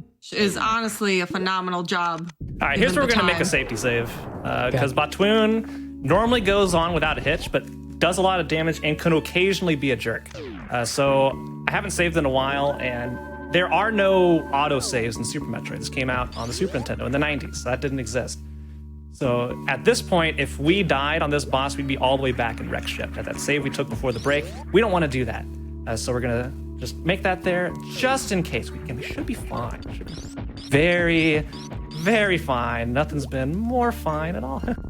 I mean, it's always the case that, whenever you safety save, it is fine, right? Because it can only go wrong when you don't safety save. So Botswoon always comes out of his hole in the top left, and you can deal a crap load of damage to him with supers, but they're hard to hit sometimes because his head moves a lot. But if you do, I believe it takes something like 8 or 10. I don't remember exactly how many super missiles. It's 10, and I got one more, I think. Yeah, there we go. Okay, that was honestly a very clean kill. There are, of course, more fancy tactics that you can do on Botswoon. For example, you can make use of the X Factor beam technique. Yep, I was learning that the other day. It's very challenging to do. Yeah, but not good enough yet. The inputs to do the trick itself, to do an X Factor in general, not too bad. The actually using it in a way that doesn't just lock you out of shooting your beams for 30 seconds, that's harder. Yeah, the fun trick with Botswoon specifically is you can use the music of the room as a metronome of when to jump and when to unleash your charge beam for the the X Factor, to get all the hits in as soon as he pokes his head out. Because Batwoon will always spawn in that top left hole, so you can take advantage of that. There's an awesome strat for this room. I think it's called like the halfie or the full halfie or something. That's correct. And it's very difficult, very precise, and awesome. Saves a ton of time. I can't do it yet. Keyword yet. Soon, maybe. Indeed. Yeah, well, there's a limited amount of, human time to spend on practicing tricks. And so as you're learning a run, you have to kind of prioritize and choose which things you're going to focus on. So speaking of which, we're going to be fighting Dragon, and Phant has had to learn some tactics for this. I'll go ahead and read them in Spanish if you want. Go ahead. We're going to follow the Club Nintendo strategy to take out Dragon here. All right. So here we go. So for Dragon, hay dos técnicas para eliminar a este jefe. Para empezar, destruye con missiles a los enemigos que están en la pared. So Phant is doing that right now. La primera consiste en esquivarlo con Morphing Ball mientras se mueva rápido. Pero cuando se te acerque lentamente, colócate como indica la foto y dispárale Super Missiles al estómago. Repite la jugada hasta eliminarlo. We're not going to go with that one. We're going to go with this instead. La segunda técnica consiste en comienza a mover el control de un lado a otro con ritmo para hacer que el jefe se mueva de un lado a otro cada vez más y más, además de que te va elevando. AKA fried shrimp. There we go. I didn't even get to the part where it describes that. I'm too slow at reading Spanish out loud. But yeah, it literally tells you two strats for the fight, one of which is let him swoop back and forth until he moves slowly and then shoot him with supers. The now, other one thing we are grab not you. going to do is the guide also says when he grabs you to move left and right in order to make a move left and right faster. That is not what that does. That causes Dragon to release you and is an untenable strategy. Yeah, it literally, you cannot beat the boss trying to do that combination of things. It would never work. It tells you to do the wrong thing. Yes. It literally tells you something Oh that my will gosh. never work, Nate. It's hilarious. All right, so that's Dragon. So we now have Ridley and Mother Brain as our only two major bosses left. But we need to go on the shopping trip of the run. So we need to pick up our goodies, fill our bag with a whole bunch of other missiles and miscellaneous tanks and upgrades. So we're going to be doing that for a little bit. And it is a journey. We are collecting a lot of stuff here. Miscellaneous. Miscellaneous. Bullion, get out. Okay, that's fair. I always forget to charge this cash here. Every time. I keep telling myself not to do it, but you need it. Otherwise, you mess it up. And you get stuck in the I was pit. trying to figure out if I had a quick way to generate the left Discord channel noise on the stream.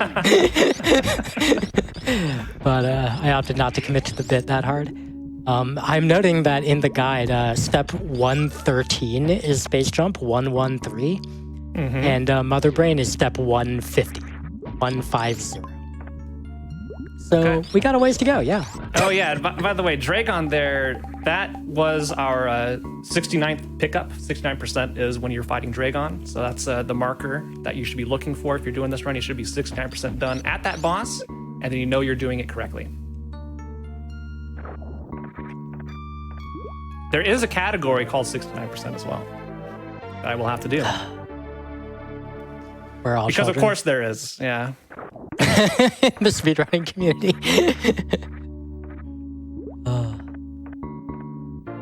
We're navigating some of these kind of annoying sand sinking rooms in Maridia, but I think we're practically done with Maridia, right? We're going to head up to get Plasma Beam next? Yeah, Plasma Beam is the only thing remaining here. And I thought I was in the right zone spot, but it's not.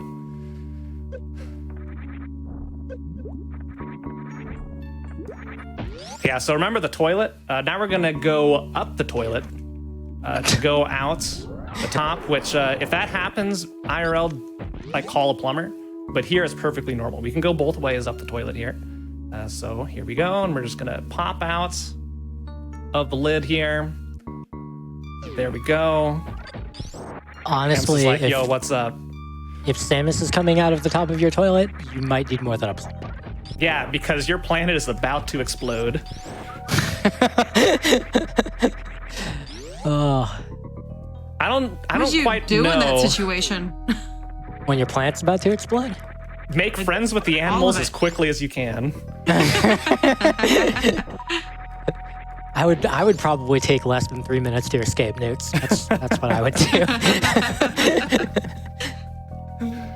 Yeah, I don't know how many planets Samus has destroyed over the years throughout her games. Like, granted, it's not her fault. Just destruction follows her everywhere she goes. It is. Okay, sometimes it's her fault. Does she really have Okay, a most choice? of the times it's her fault, okay? But not Look, all the time. I'm just saying she's part of upholding a system that very frequently results in destroyed planets.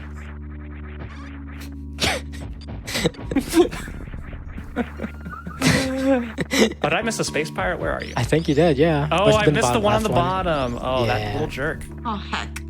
Heck. Space jump timing is also the worst. Funnily enough. All right, so we're done with Maridia. We have collected, at least I should have collected if I was paying attention, every single pickup in Maridia. Now we can go on our journey to Norfair, but no, we got more backtracking to do right now. So we are not done yet. We are going through the toilet for a third time. Can you believe it? So one of the most important things in a speedrun is efficient routing. This is not efficient. Not at all. Yeah, I think it's good if you are a newer runner and you run into a thing like this where you think like maybe the way that this is being done, in the route I'm doing, like if you learn a route that exists already, and you're like maybe the way this is being done is kind of slow. It's okay to have thoughts like that and follow up on them, and possibly you will come up with a route improvement. Absolutely. That's how speedruns get faster. This is probably, optimal routing for this specific category, at least. This is the optimal route following the route by Club Nintendo. Yes, it is.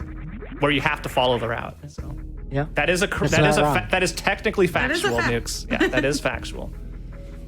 I do like to think about speedruns as being like speedrun categories as being a combination of like some goals and some restrictions. And so in this one, the goal is beat the game with 100% completion. And then the restriction is the items must be acquired in this particular order. And also, I guess, in some cases, it's like you have to specifically do this jump or this whatever. But yeah, given that, it's, it's valid to be like, well, within this constraint, we will find the fastest thing to do.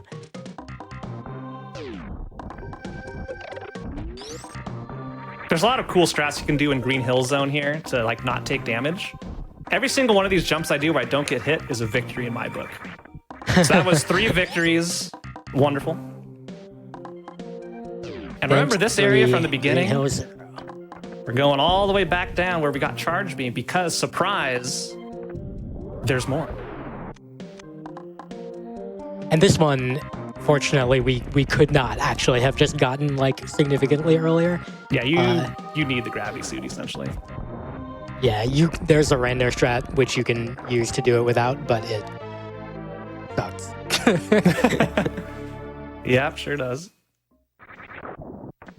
It's short charging a shine spark on that little area I just went up over, and then dropping down and shine sparking through the water. I don't know if it's a 2-tapper or a 3-tapper, but I think it's similar to the ocean fly spark that you did. Oh, so it's a 1-tap. That's not too bad. A little bit of practice and you can get it. Yeah, like I've done it, and I'm not good at short charges at all. So usually takes a couple tries. Okay. So we're doing all the cleanup. And remember the animals that we're always, in limbo about of whether they're gonna live or die at the end? We're gonna go get a couple of their items. The Edicoon's tank and missiles and all that. So that'll be fun. Oop.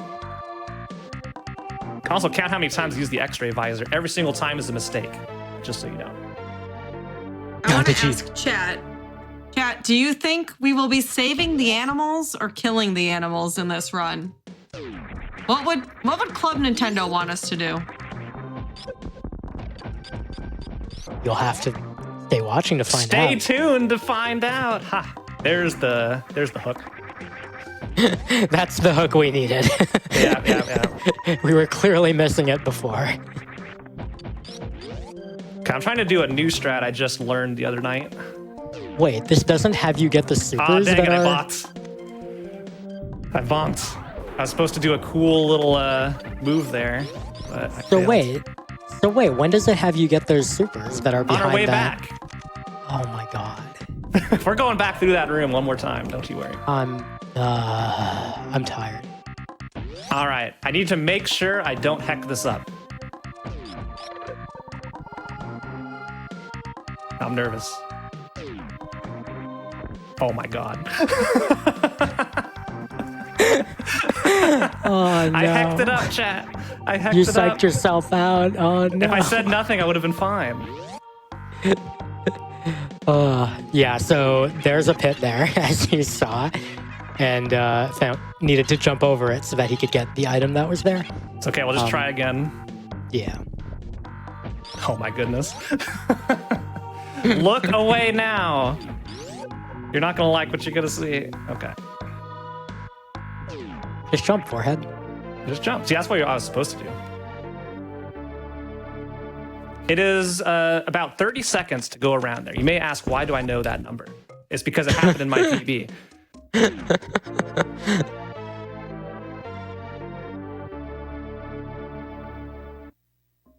All right, the Edecoons were hiding so much good stuff. Tanks, super missiles, soon to be power bombs.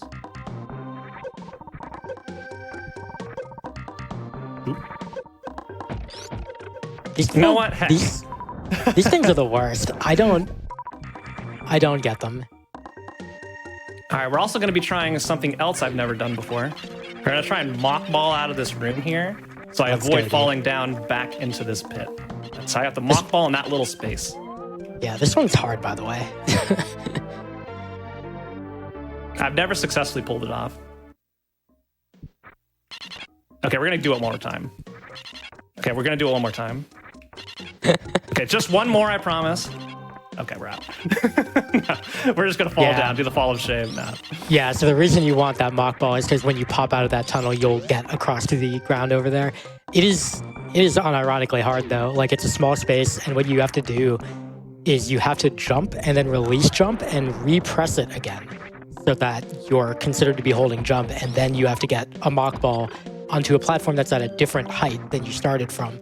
So it's very different from most of the other mock balls that you are doing, even if you have successfully done any. Mm-hmm. Like this one, for example. So we're now about to get the early supers. Very early. So called because they're normally what you get first, so you don't have to do spore spawn. Anyway, there's a Billy Mays room because it's like, wait, there's more. This, in my opinion, is the true Billy Mays room because there's more back here, but wait, there is yet even more back here. 3 pickups in this room. Yeah. Wow. Just for 2 easy payments of $5.99, they could be yours. But this isn't the actual Billy Mays room. We'll be coming up on that later. If you don't know who Billy Mays room is, or who Billy Mays is, that means you're probably very young, and congratulations on your youth. I'm envious. You did it. He was a quite popular, I don't know, like, there's a term for this, and I'm blanking on the term. Like the infomercial person. Infomercials. And his catchphrase was always, but wait, there's more, because there's always more stuff to be had at the end of his advertising segments. For the low, low price of... I did get the supers there, right? Sorry, which supers? Are you talking about the actual supers? Yeah, the like actual early supers. I did get those, right? You did, yes. You had to, because they're on the block that you break to fall down. Yeah. And now you're getting these. I love how these are in the guide with no map, like indicating Well, okay, just there's gotta a map know. there. Okay. No, I see the map. Okay. Just had missed it. But yeah, these power bombs you could just have gotten like way back. Way back. Yes. Okay, there's another mistake. Every time you see the X-ray visor go off, that's because I forgot to menu correctly. Oh, I thought you were just looking for the block because you didn't remember where it was. You know, that's mean. I'll allow it. Hey, everyone needs a refresher on where the breakable blocks are every once in a while. All right, I just want to say we ran a poll in chat for if chat thinks that Club Nintendo will save or kill the animals.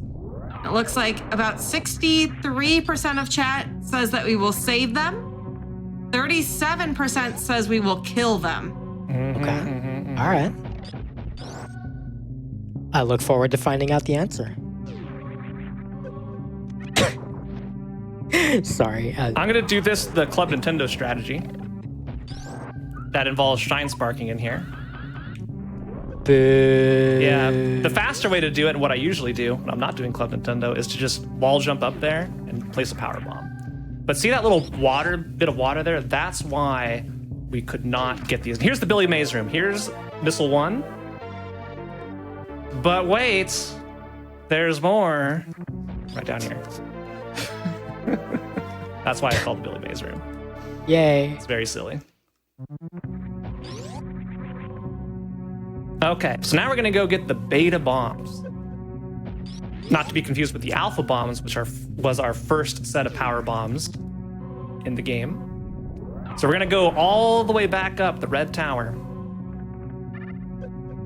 in order to get those. This is something we could have gotten on the exact same trip as the first power bombs. But we didn't. But Phant, that's not what the guide says. Yeah, so we have to go all the way back through here again. Optimal. Remember, we just came through here. Very efficient. Efficient at wasting time, but you know. Okay, a so form we're of on our way. efficiency. We're on our way out.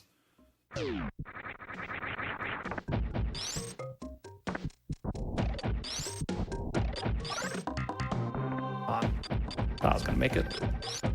All right. So we're back in the red tower, almost.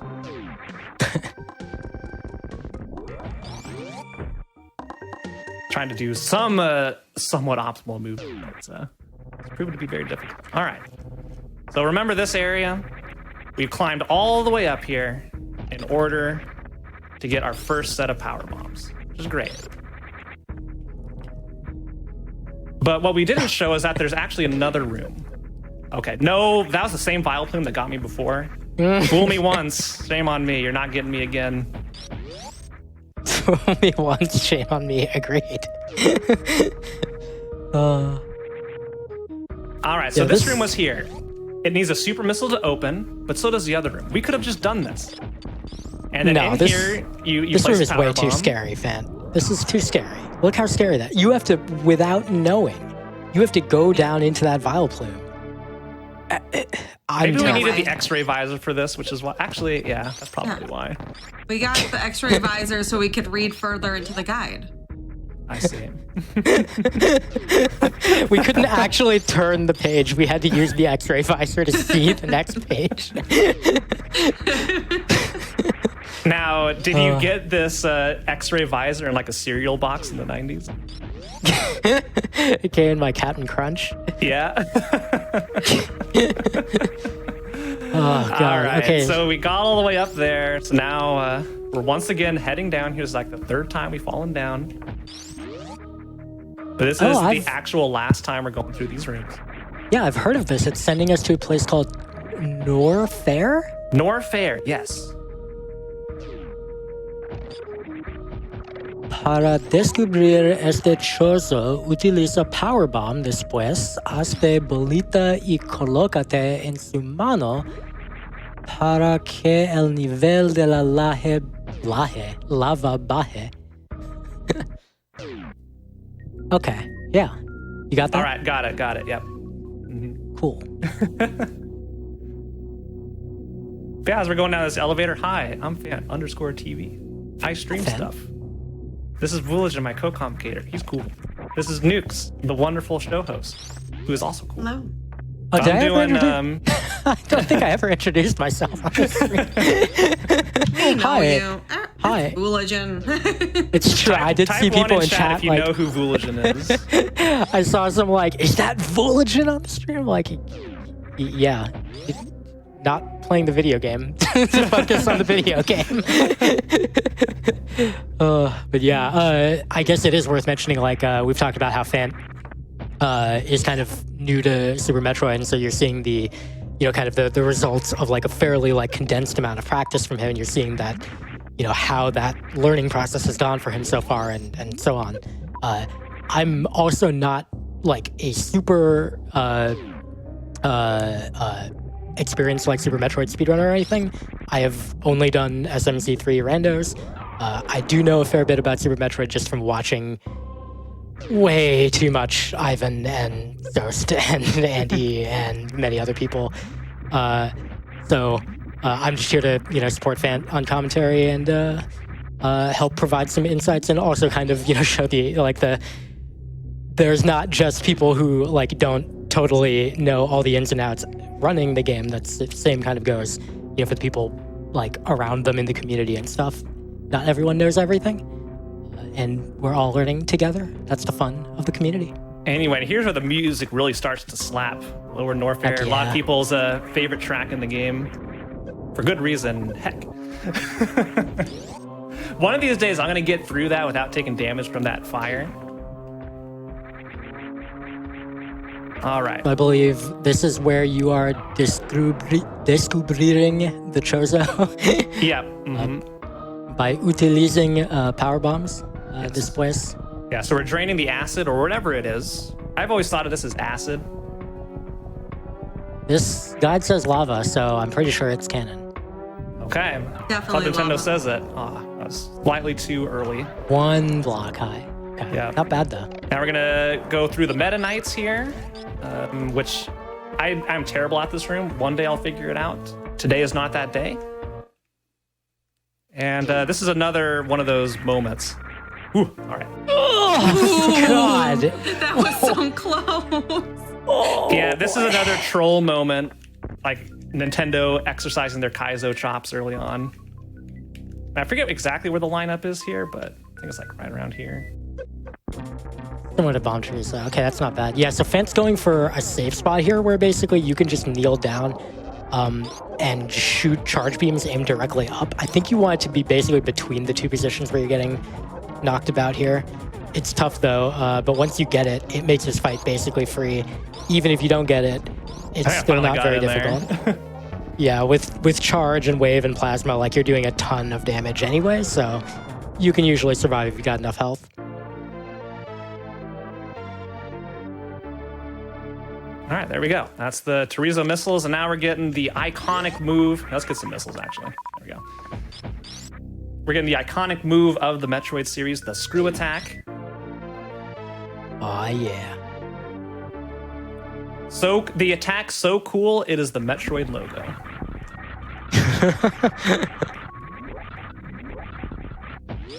All right, and we're slowly making our way to the worst room in the game, so-called.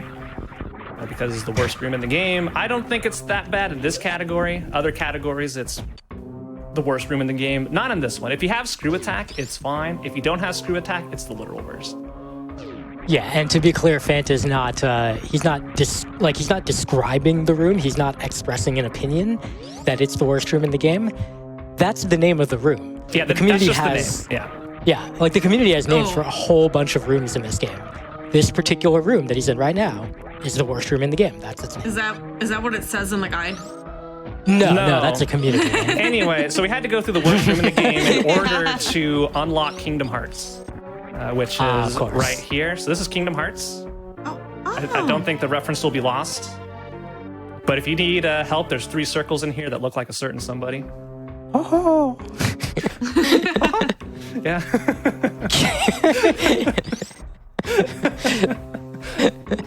I'm sorry, Oh, everybody. God. I'm not. Anyway, you can I catch me regret on my nothing. stream, Phant_TV. Yeah, I'm here all Was night. that supposed to be a Billy Mays reference? I was supposed to be Mickey Mouse. What did I sound like? Billy Mays? Oh, and there's one more thing. There's one more thing, huh? I'm sorry, everybody. I'll stop with my terrible voice acting. Normally, I charge extra for that. Anyway, so down there, right down there, that's where Ridley is. We can't go there yet. It's too scary. We need more stuff. So Yeah, we're scared of Ridley. We're going all the way up here. This is the Ridley escape.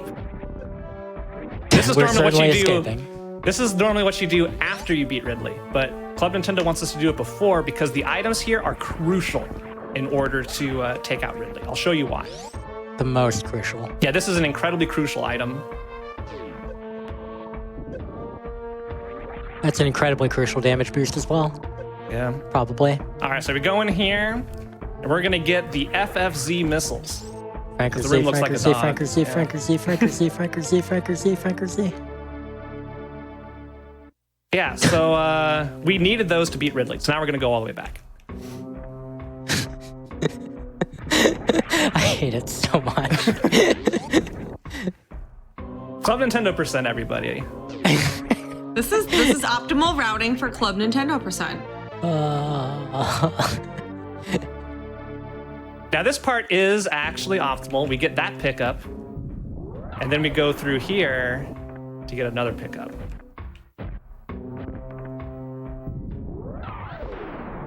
Oh, did I unmorph? How did I unmorph? I'm actually impressed.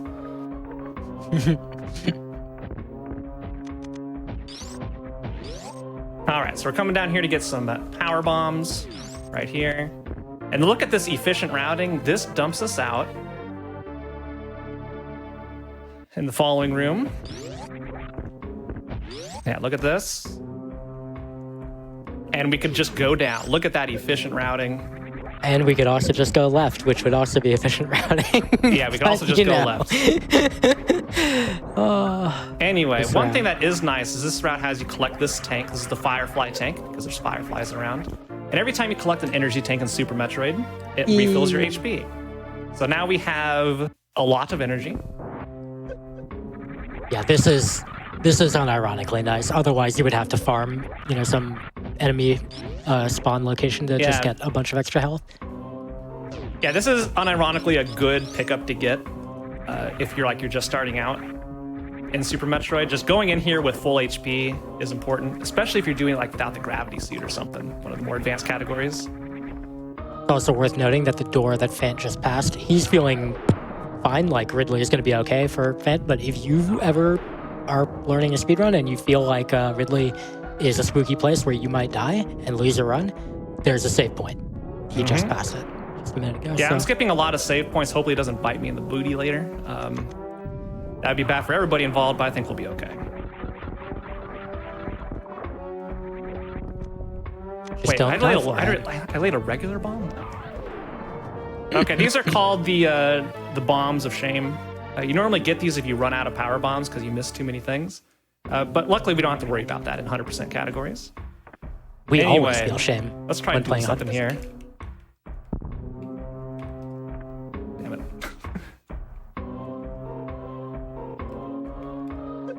Hey, all right. Oh, That was hey. slower, but we did it. We clipped through the platform. So was that? I know I haven't seen you do that before. Was that you just trying to Yeah, that was me just trying to do it. basically from visual memory of what the trick is? Because so that was pretty good. Yeah, so fun fact, these enemies are kind of an enigma for a lot of people. What actually motivates them to go yellow is you're standing on these blocks on the ground that have 3 tiles. 3 of those little squares. You have to be standing on those for them to do the thing. I don't know why. Is that? Wait, really? Yeah. I never knew that. Holy crap! Yeah, I don't That's so understand funny. it, but yeah. Oh wow. All right, we're coming into Ridley. Ridley has a crap load of HP. The strat for Ridley is actually pretty, the strat Phant's going to do is pretty close to what the guide describes. Disparale con super missile de preferencia cuando abra la boca. Basically when he is, it says when he opens his mouth, which does not matter. You don't have to do that. You can just shoot him. Phant's going to use charge ice beams as well, which deal a very substantial amount of damage. I'm not good at this fight, straight up. It is a very difficult fight with a very complicated set of things simultaneously going on. You can manipulate Ridley to turn around when he's facing away from you so that you get a more advantageous angle to be able to just stand below him and shoot up. But otherwise, you're just looking to deal as much damage as possible to get him to turn red, at which point I believe, Phant, you're probably going to switch to supers. Yeah, probably. So there, he's red now. Phant's going to look for an opportunity to get more damage in. There's a little bit, throw some more supers. Honestly, like, it's not a bad strat to just take advantage of the fact that you have a bunch of health to just face tank a bunch of hits. I think I got him down enough. I just grab him. No, I think I need more. A couple more, yeah. No, a couple more. And once you have dealt a certain amount of damage, it's a threshold, not necessarily his full HP amount. Okay, Ridley will try to grab you and do this. He will settle to the center of the room and die. You can actually kill him outright by just dealing even more damage. There's like a full health bar. But this is faster, well executed. Good job, Phant. It was okay.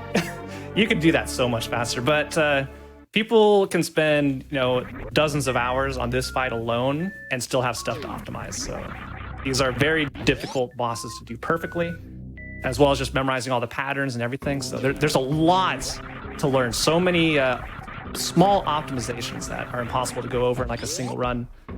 I mean, it's hard to do them fast at all, right? Like, let alone doing them like very well, like, any top runner level. That stuff is incredibly difficult. And yeah, like you've been working on this game for a couple weeks.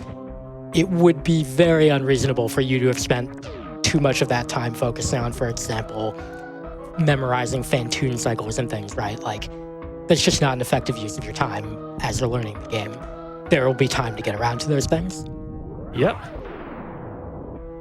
That's the great thing about speedrunning. You can start anywhere, and your goals are your own. What's the time? Like a lot of people will talk about like a goal time. Like, I want to get this run under 2 hours or something, And that's a great goal to have. Agreed. I think because of speedrunning being so heavily centered around Twitch these days, or at least streaming in general, and around leaderboards and the idea of, competition and stuff, I think a lot of people easily forget speedrunning really, first and foremost, is a personal improvement hobby. It is about you versus the game, first and foremost. You obviously can take it as a very serious competitive thing, or you can take it as a less serious but still competitive thing. You can fixate on leaderboards. You can say that streaming is an essential part of speedrunning for you if that's how you feel about it. That's all totally valid, but none of that is required. You can just sit at home with no stream, no video recording, none whatsoever. Just play the game fast, have a timer, and you can tell nobody about it ever. It doesn't matter, because the fun of it is, like, the value of it is for you to practice improving at something and practice learning how to do a new thing, learn how to learn, get better at acquiring new skills. And it has been incredibly valuable for me in that regard. And Phant, I don't know if you would say the same as well, but that actually brings up a funny anecdote I'd like to share. My first speedrun ever that I've ever done in my entire life was Donkey Kong Country 3 103%. I did this speedrun way back in 1996 when the game came out. I loved it so much, I sat down with a timer in game time, and on my second playthrough, wanted to go through as fast as I could in one sitting and beat it. My time was a 3 hour and 45 minute in-game time. So I don't know what that corresponds to. I did it again! That is a 3 hour, 45 minute in-game time. So, young me was very pleased with that. GG. Yeah, and then my most recent foray into speedrunning started about 2008 or 9, where I got into Ocarina of Time stuff. And I just wanted to go do the glitches because they were cool. That was it. So I would do stuff like glitching into Forest Temple or hovering into the Shadow Temple, just doing weird things, getting past the Water Temple boss key door, the bomb jumps. I just sat down, went through and did casual playthrough, and I was like, oh, I remember where this trick was. Let's give it a shot. There's a lot of fun to be had there. How did you get started, Nukes? Randomizers. I just thought they were really cool. It's kind of like Phant, where I just like thought they were really cool doing the tricks, and I just started adding more and more tricks. Heck yeah. That's super common these days too, right? Like getting that start via randomizers because they're just such an appealing way to do that kind of thing. Yeah, and you don't have to start off knowing, all these strategies or anything. You can kind of add them at your own pace. Exactly. And it's super satisfying. Phant, how long did your first Ocarina of Time random seed take? It took about, I think, 6 or 7 hours for me. How about you, Nukes? If you remember. It took me 13 hours. Nice. I probably should have replayed the game beforehand, but... Let's see. My first my first Link to the Past rando, I think took 7 hours, give or take. I think there was a lunch break in there. My first SMZ3 rando, so Super Metroid X Link to the Past, I had actually already played a lot of Link to the Past by that point, so I was good at Link to the Past rando. It took 9.5 hours and I didn't finish because Super Metroid. Super Metroid's a tough game. Yep. So yeah, never anybody watching, never feel like you can't get started or shouldn't get started, and also never feel like speedrunning is a thing that you have to make your life. It doesn't have to be. I haven't seriously there was Metroid Dread for a solid month. Before that, I hadn't seriously speedrun anything for I don't know, I think it was 2 years almost. A year and a half. Ori happened. There we go. And yeah, it's because it's not it's not a thing that defines who you are as a person. It's just a hobby. You can pick it up and you can put it back down, and then you can pick it up again. There's nobody controls what you can or can't do with your time. Yeah, very, very well said. Anyway, coming up is something I just learned the other day. Let's see if I can pull it off first try. Let's go. I didn't hear it. Silence, please. I need to hear the door open. Sorry. Let me just reset this room. We're doing this regardless because it's so cool looking. It really is. We're activating a door on the left side of the map via the right side of the map. By wrapping the shot around. Okay, there it was. Yep. Starting a Shine Spark. Then going left. Look at this. We're going through the door. That's the door we opened. And Beautiful. We just fly through this room. And that skips half the gauntlet. That's so good. And obviously I know I was here with you learning this thing. That took you basically no time to learn, right? It's a pretty as far as Super Metroid is concerned, it's relatively easy. You don't have to do any fancy inputs. You just have to know where to stand and press these buttons in this order, none of which are tight timing. And okay, I'm just lining this up. I'm paranoid about this room. I think we're good. Okay. Yep, you're good. Make sure you hit those blocks. We're good. Shoot the other ones before you jump. Yes, absolutely. I'm just paranoid on your behalf. That's all. Don't worry. Okay, that's it. We've collected all the items. We only have Mother Brain to do. The animals. Well, we don't know about that yet. You're going to have to open up the guide, Nukes, and tell me when we get to the escape what we're going to do. Oh, wait, don't go this way. Back to the Terminator room. Yeah. The other door on the right. Yeah, the other door. The other door. Oh, man. Yeah, we're coming to the last stretch of the run here. It's going pretty well. Turian, of course, the final area where we are going to be having to contend with some of the titular Metroids. They're going to show up for some reason. You got to have Metroids in your Metroid game. I think we might be on pace 2 for another PB from Phant. Imagine saying that out loud. No, and now I cursed it. Well, that just means Phant's got to show us up by getting it anyway. I don't know. I left my timer running during the break, so I don't know. That's true. It is. There was a pause, so it's... Ugh. if you consider it to be, you know, single segment or whatever, then that would be. There, I did the thing. I did some IBJs there, just because that's what the cool people do. Did you make a triangle? No, wait. Sorry. Did you make a trapezoid? No, I'm sorry. Okay, well. I failed you. Triangles are Castlevania. I'm trying my best. I believe you're trying. All right, okay, it's all fine. Metroid. Here's the Metroids. Bulgin will yell at me if I use supers to kill these, so I'm just going to use regular missiles. I'm just very paranoid about your super count at basically all times. So yeah, you can kill them with 5 supers. You can, 5 regular missiles or 1 super, and they frequently will drop super missiles. But if they don't, and you just run out, you're very sad. Less so in this category, fortunately, because it's 100%. You have a lot of ammo. But I have definitely had the experience in SMC3 of getting to Mother Brain and not having enough ammo to win the fight, and you're just dead. That was not a great spot for that Metroid to freeze. It's all good. This would be, I think, the second to last room of Metroids. Next one is the last. There's one more.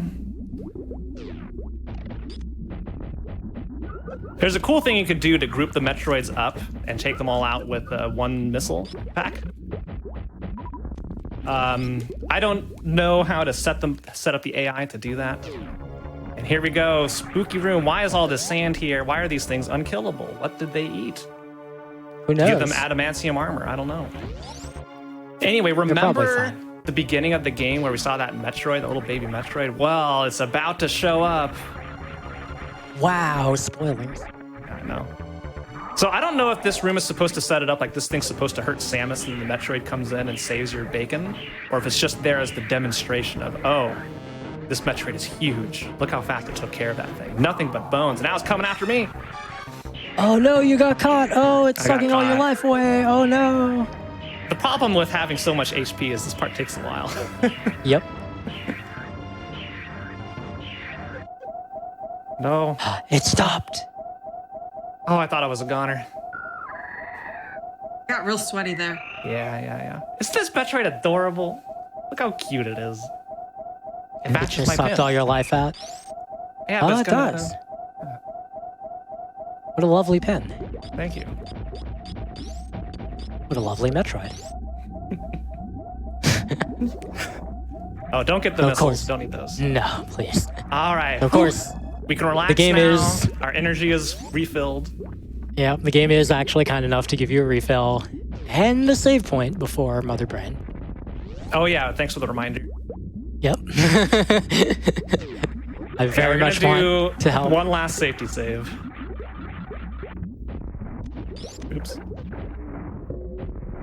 Oops. At least this isn't Metroid Fusion. Those doors are so awful in that game. All right, here's our final save point. So if I die at a Mother Brain, we're not going all the way back. All right, so the room with Mother Brain features a bunch of enemies, basically like wall enemies called Zebatites that you're supposed to shoot away with missiles. But the guide doesn't say anything about killing them. Yeah, I'm gonna try this one more time with Screw Attack go on. For We're it. just gonna go through. That was close. That almost looked like it. Mm-hmm. I'm trying to do a very specific sequence of things. Okay, we're just gonna go through. Oh, wow! You actually were able to clip partially. That's interesting. Yeah, that's a very precise, difficult trick.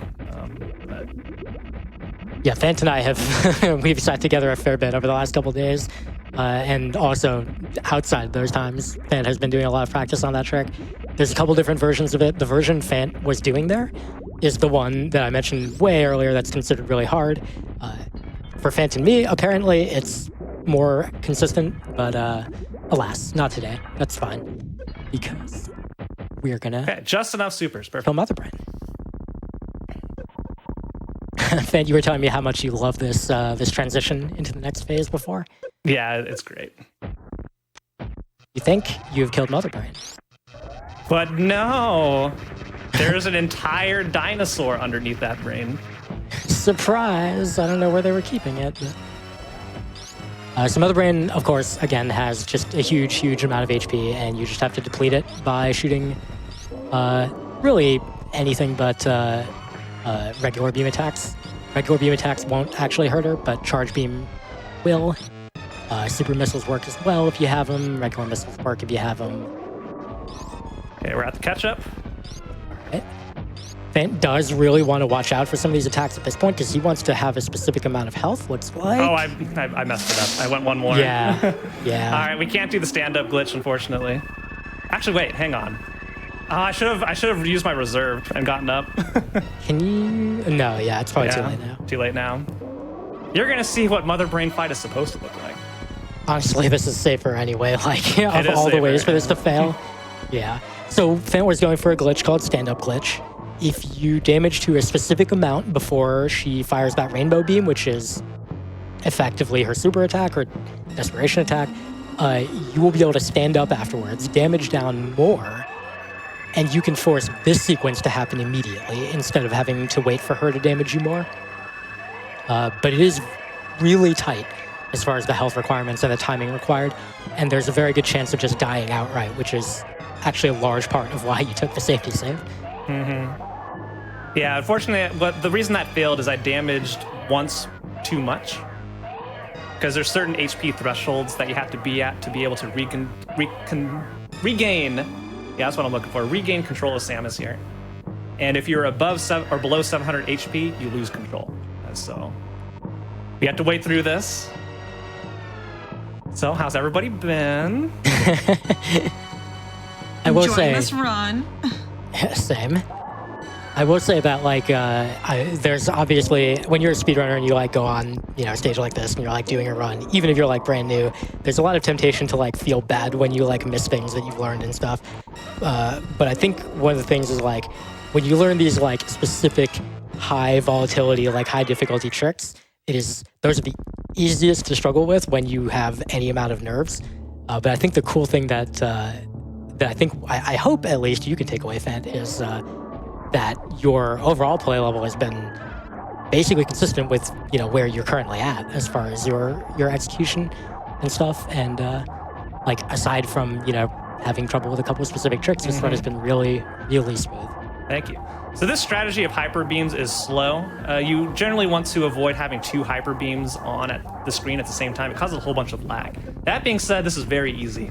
So, yeah, the optimal strategy for hyper beams, if you're not doing the stand-up glitch, which you're not going to see in low % categories where you have no health, you can get really close so the hyper beam is on screen as shortly as possible and get the next one in. Anyway, time bomb is set. We gotta escape. What are we doing, Nukes? I need you to open up the Club Nintendo guide. I don't. Woolagin, I think, has it. I do have it. I'll be happy to read out the results of the not really a donation incentive. Yeah, please do. All right, number 153. Antes de llegar a tu nave para escapar, ve a donde encontraste al primer jefe, Chorizo, para salvar a tus amigos Da Chola y los Eracuns. Esto influye en un pequeño cambio en el final. So I don't think we're saving the animals. We're saving our friends. That's true. That's what I read. Yeah, oh, what the heck? Okay, we're fine. That was odd. Yeah, we're saving our friends because I heard amigos in there. So let's go save our friends. Heck yeah. I can get out of here. Yeah. All right, last big trick of the run, the Shine Spark. Let's go. Hey. Behemoth Spark, yes! Yes, we will be saving the animals. I don't even know if the category rules specifically say. The category doesn't require it's on the leaderboard, but I think, again, like watching the opening cutscene, I think this is what Nintendo wanted. Yes. Indeed. And the guide does literally say, go there and do this. So there we go. So we're following the guide. We're gonna do it. They are our friends. So what spaceship do they use to get out of here? Do they use like the wrecked ship, maybe? Don't worry about it. We turn I think so. They're running right. They're running to the right, correct? So I think that hyper beam opened up a pathway to the wrecked ship, and we turned the power on by killing Phant, so it's probably operational again. So I think they figured it out, and that's how they get out. Do you think that was their ship? It could have been the Edikun ship. Oh my god. Also, the time is shortly. Yeah, as soon as we get in here, and GG, that's time. GG. GG. That was a fantastic showcase. That was so much fun. Well done. Oh my goodness. Yeah, what's our final Thank time? How did we do? Well, I got some heck of Twitch delay. Yeah, I have some delay here. It looks like it's going to be on the order of 209.40 something. Okay. I think that's underestimates. It's underestimate, yeah. Yeah, It for is. reference, the world record in this category, I think, is like an hour 31 or 32 by Mr. Guy Average. Like Zost has like a 134 second place. There are only 10 people on the leaderboard for this, with me being hot number 10 here. So But, there we go. There goes the yeah, animals. That's it. That's Club Nintendo %. And let's just make sure we got all the items. I think that comes in Items after the collect. credits, but we could probably take a 1:30 is our clear time. Hey, that's below 3 hours. We got the good ending. Hey, our end game time beat the world record. Let's go. 1:30 versus Nice. 1:31. And what was your PB in this again? 203XX. That's my Nice. PB. Yeah. Which I got like 2 nights ago. Yeah. Which again, Phant has only been working on this category for 2 weeks now. So Yeah, Super Metroid has so many things to learn to be able to be good. And that's I'm not even talking about controlling Samus, which is incredibly hard. Just Controlling in Samus general. is actually impossible. Yeah. Yeah, you both know. You both know. yes, It's so hard. that And is then- definitely one of the biggest obstacles into getting to speedrunning this game well. No doubt, no doubt. And then on top of that, there's so many difficult things, so many difficult strats. It's hard to even remember the order of the route. And then on top of that, you know, any tricks that show up, you know, those, like for example, you know, the Zabetide skip that Phant attempted to do, like those things just eat time, like real human time that you have to spend practicing those things to be able to get good at them. Actual human hours. Yeah. Yeah. So it is really hard to get good at a game like this. So I've really enjoyed like watching your improvement over the last couple weeks. It's always Yeah. a fun process. And I hope Huge this gives people a applauses. taste. Yeah, I hope this gives people a taste of what Super Metroid looks for. Not the best in the world, you know? Some of the different strategies we're able to pull off and all that. You know, hey, maybe after the year of doing my complete every category challenge, I'll be better at the game by then. Oh, definitely. yeah, a all little that bit. time, I would imagine. But everyone, stay tuned. We do have more Super Metroid in store for the night. After we take a quick little wellness break here, Phant is going to showcase Tickle the Fish RTA, which we're not going to spoil what that is. We're just going to let you stew in that category name. So we'll have more Super Metroid category extensions coming up after this break. So get up, grab some water, grab a snack, move your leggies around, get a blanket, and we'll see you Quick, here in it a few is. minutes. Here it is. Everybody's favorite point in this every Super Metroid, Deer Force. Dear Force! Shout out to Deer Force. And let's see if I actually did collect all the items. I'm nervous. Did I get them all? Did I follow the guide correctly? Here we go. Come on. I want to see that 100%. Yeah, we have to verify the run. I have to didn't even verify think the about run, that. please. Please Thank be you. 100. You're Please, ready for game. collection. I 100%. Alright. Let's go. 100%. GG. Run valid. GG. And see you next mission after this break. After this break. Welcome back to No Category Left Behind, the GDQ Hotfix show that showcases category extension speedruns. I'm your host, Nuclear_Reaction, and tonight I've got Phant with me for more Super Metroid category extension speedruns. We're going to be hopping into Tickle the Fish RTA. We're going to keep that a little bit of a secret of what that means. But first, we've got some announcements for you. Unapologetically Black and Fast is a speedrunning series celebrating Black joy here on Hotfix. On February 13th and 14th, Black runners will be able to celebrate their joy. You can find submissions by typing command UBAF in chat. Cross Fatales 2022 is coming up February 27th, starting at 1:30 p.m. Eastern. You can find more information at gamesdonequick.com/framefatale. Coming up after this, at 10 p.m. Eastern, is the Community Spotlight featuring Wind Waker Any Percent, no MSS, and Wind Waker HD All Dungeons. All right, Phant, I'm going to hand it off to you. I'm going to leave it up to you how much you want to disclose about what this category entails. Yeah, so our goal here is to tickle the fish, and this is an RTA category. So what this means is we start after the Sarah Station escape, so we're already on Brinstar, ready to go, and we're just trying to complete a task, a very specific task, as fast as possible, and that's tickle the fish. So we'll start here on go. 3, 2, 1, go. So you see we're skipping that whole opening sequence here.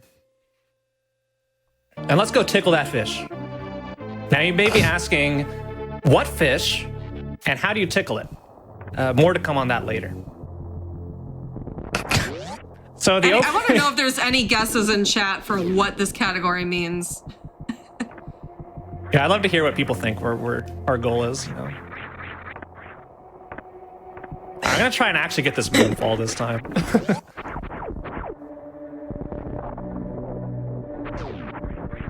There we go. We're going fast. I love that you do clip through the platform if you moonfall there. Magically, And I don't even know if it's a clip. hits of shame. That was so clean. I love it. Yeah, that was unironically clean. That room is actually difficult to navigate. Like, those jumps are awkward. I can't get over what a meme this category is, let's be real. Nope. But every once in a while, you want to just do something very silly. And this category is pretty silly. I know Vulgan's seen the conclusion of this, so no spoilers, but... No, of course not. Oh, yeah. Yeah, there are definitely, I'm sure, Super Metroid runners in the chat like, we won't tell, that would be cheating.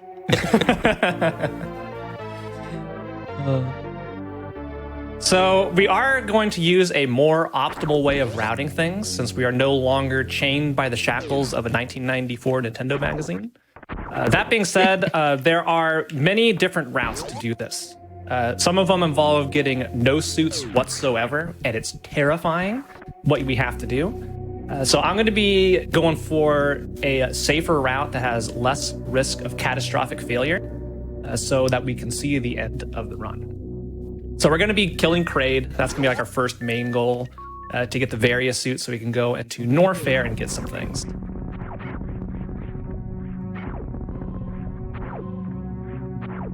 Okay, we made up for all the pits by falling into every single one there. Don't worry about it. Honestly, falling into the pits on the way back isn't even that bad. Makes the shot timing line up pretty well. All right, let's see if we could do this better than what we did last time. So far, it's going about the same. Yeah, well, if you're using a SNES D-pad, it's... Unironically, one of the hardest things for me in this game is just getting the D-pad to let me wall jump when I want to and not when I don't want to. Oh my goodness. It's the worst, dude. Oh my goodness. All right, let's just take that. You know what? Get out of here. Get him out. Get you. You know what? We're doing Space Pirates. Kill them all up the shaft percent. So there we go. And I like, by the way, I like Super Nintendo controllers. But God, the D-pad is so bad for this specifically. I do need to get a new SNES controller. This one's showing its age. Okay. Now we're going to get our bombs. So far, this should look very similar to the previous run. That's because it is. We just, so far, have skipped one missile pickup, but we need all this stuff in order to continue. Yeah, you'll find most Super Metroid categories start with a pretty similar beginning because there's really not much you can do when you don't have Morph Ball and bombs in this game. Yeah, I'm not sure if this position's good. There's a pixel-perfect position to get into for optimal hops here. Not quite, but don't worry.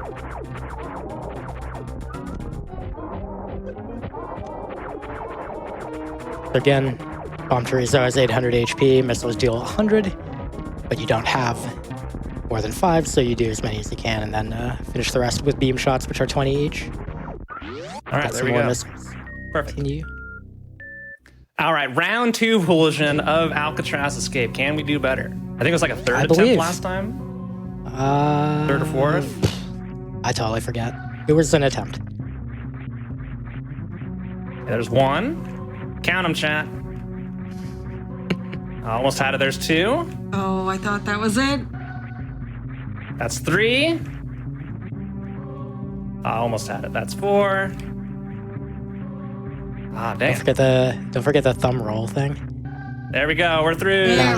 Nice. All right. First try. Let's go. I can't believe it. Channeling your inner clean fell there. Not first try, but you know what? Good Terminator room, though. Mm-hmm. We actually got the Terminator strats. That was good. So now I only have 5 missiles, so I am gonna deboost through these. If you're short Okay. missiles, another thing you can do is kill those enemies, again, with missiles, and basically stall for a moment in place to pick up their drops, because they'll usually drop missiles for you.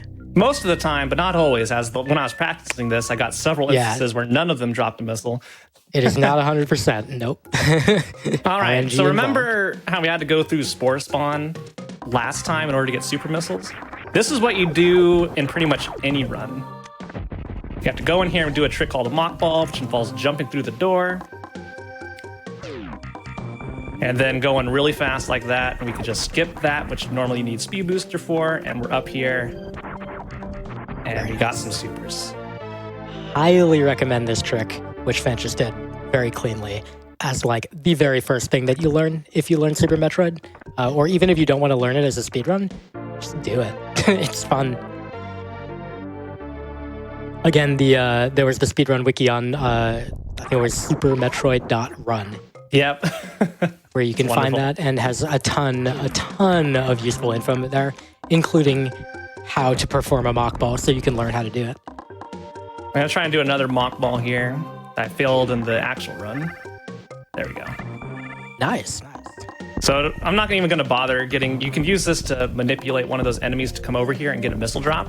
But I pick up an extra thing of missiles, so I don't have to worry about it. But it's still faster to just do that. As I blow all my missiles into the wall, nobody saw that. It's fine. It's all Saw good. what? Yeah, exactly. Yeah. Mhm. All right. Nobody's seeing me hit this guy here. Yeah, no, nobody at all. All right, nobody's seeing me get these missiles here. Definitely not. It's all fine. Everything's perfectly normal.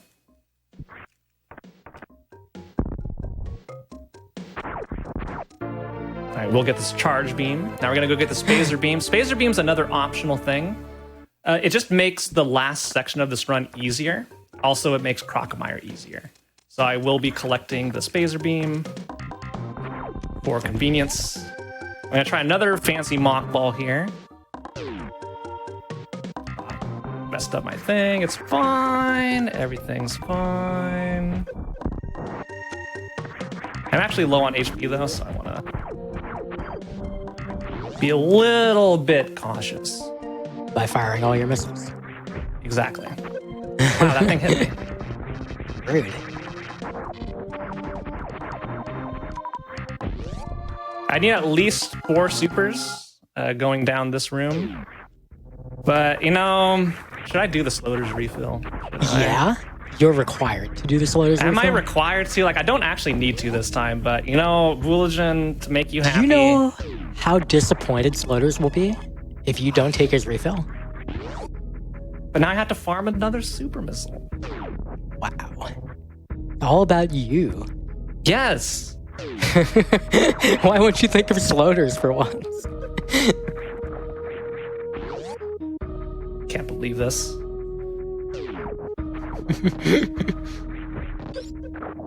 Okay, maybe it's a good idea. no. We got it. Yeah. Yeah. Yes. Oh God. Yeah. This room has a way of being terrifying sometimes for no particular reason. Okay. I need to farm a super missile in the next room. Oopsies. You're fine. You're fine. You need I'm not going to get the high jump boots before killing Kraid because I have to go down an elevator twice, which we don't want to do. And oh, I am out of. Okay, yeah, that does work. I actually didn't know if that worked or not. Okay, there's one super. I need to go back into this room and get another one. It's 2. You have 2. Yeah, I need 3 Gotcha. for my strat. Yeah. All right. Yeah, oops. Real-time strat adjustment right here.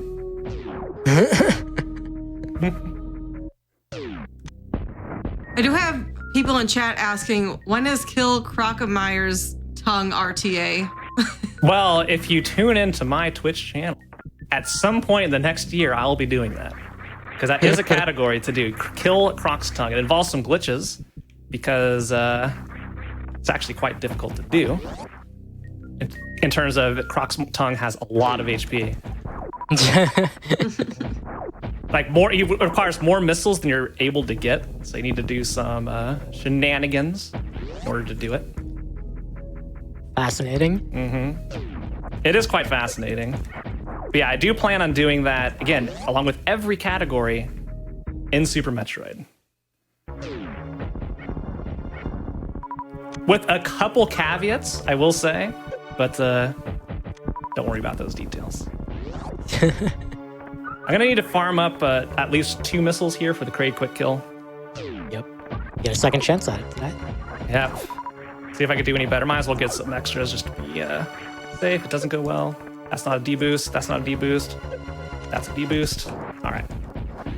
So it's very, very important in Kraid to stay morphed the whole time because it reduces the amounts of lag significantly, like on the order of seconds, if you are morphed versus unmorphed in this room. The poor Super Nintendo can't handle it.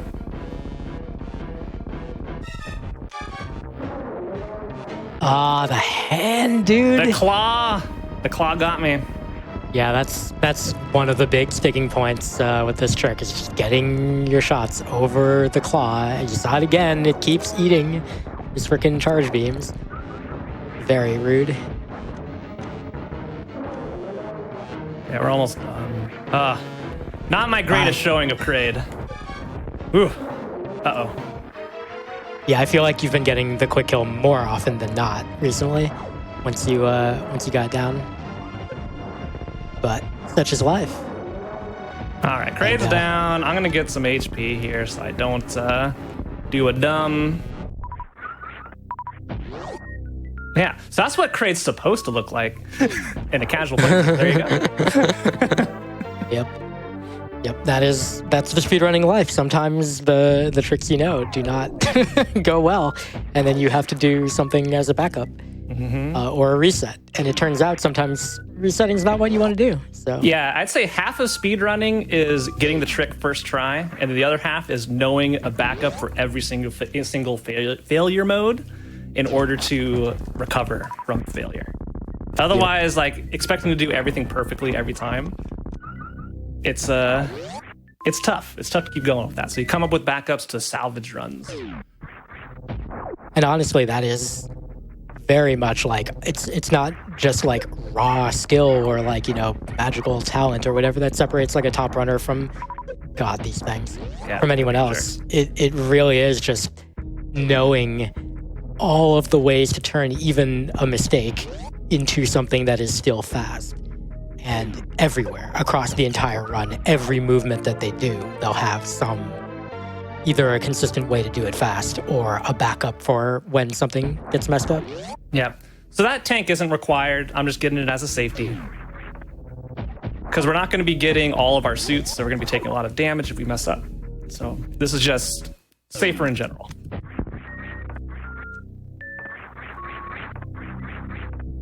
Okay, we got there. We got there in time.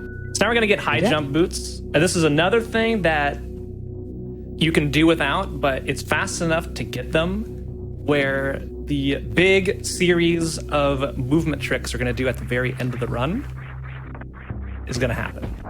So, just makes it more manageable to do. Again, I say more manageable. You'll see.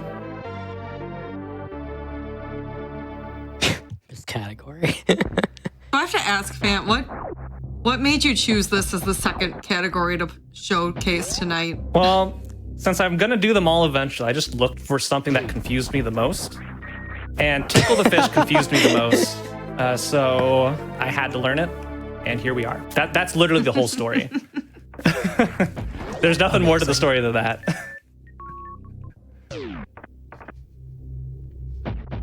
So as you saw, Phant on the way in did not manage to get that, kill that enemy, so he did have to go turn back and shoot it here instead of waiting for it to come all the way around because the door is locked until you actually kill that enemy. Yeah, see, it's flashing. Well, you would have seen it flashing if I didn't fall down the pit, but it was flashing, I promise.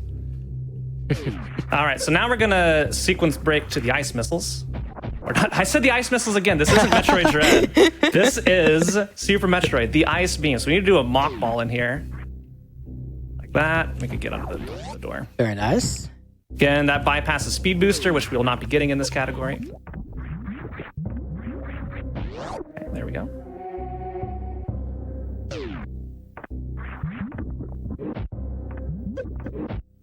We'll also get another attempt at the ice beam escape.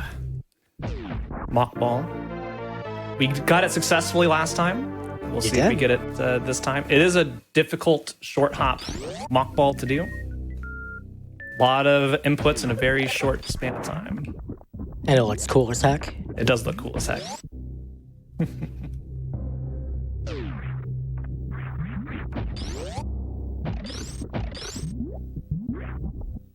I think that's a bounce. I think that's a bounce. I think.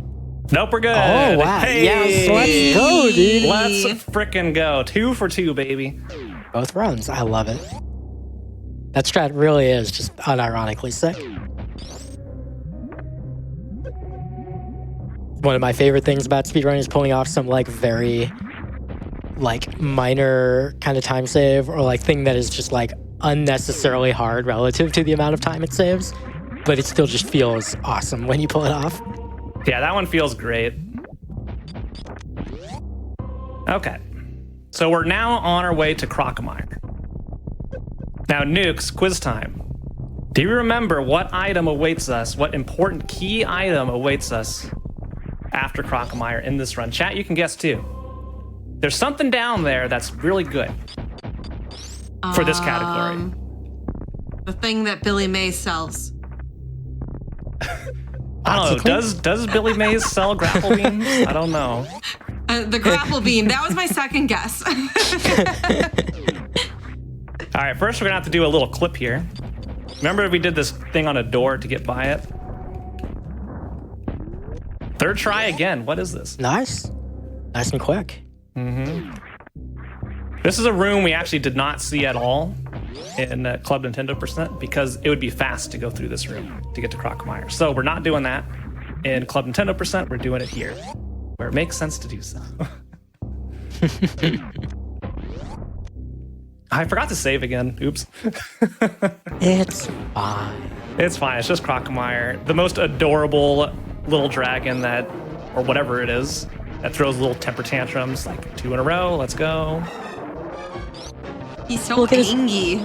Yeah, just look at his big silly mouth and like his gigantic eyes. Aw, he just wants to hug you. Yeah, see that little tongue in there? That's actually an enemy from later on in the game in Maridia. And you can kill it.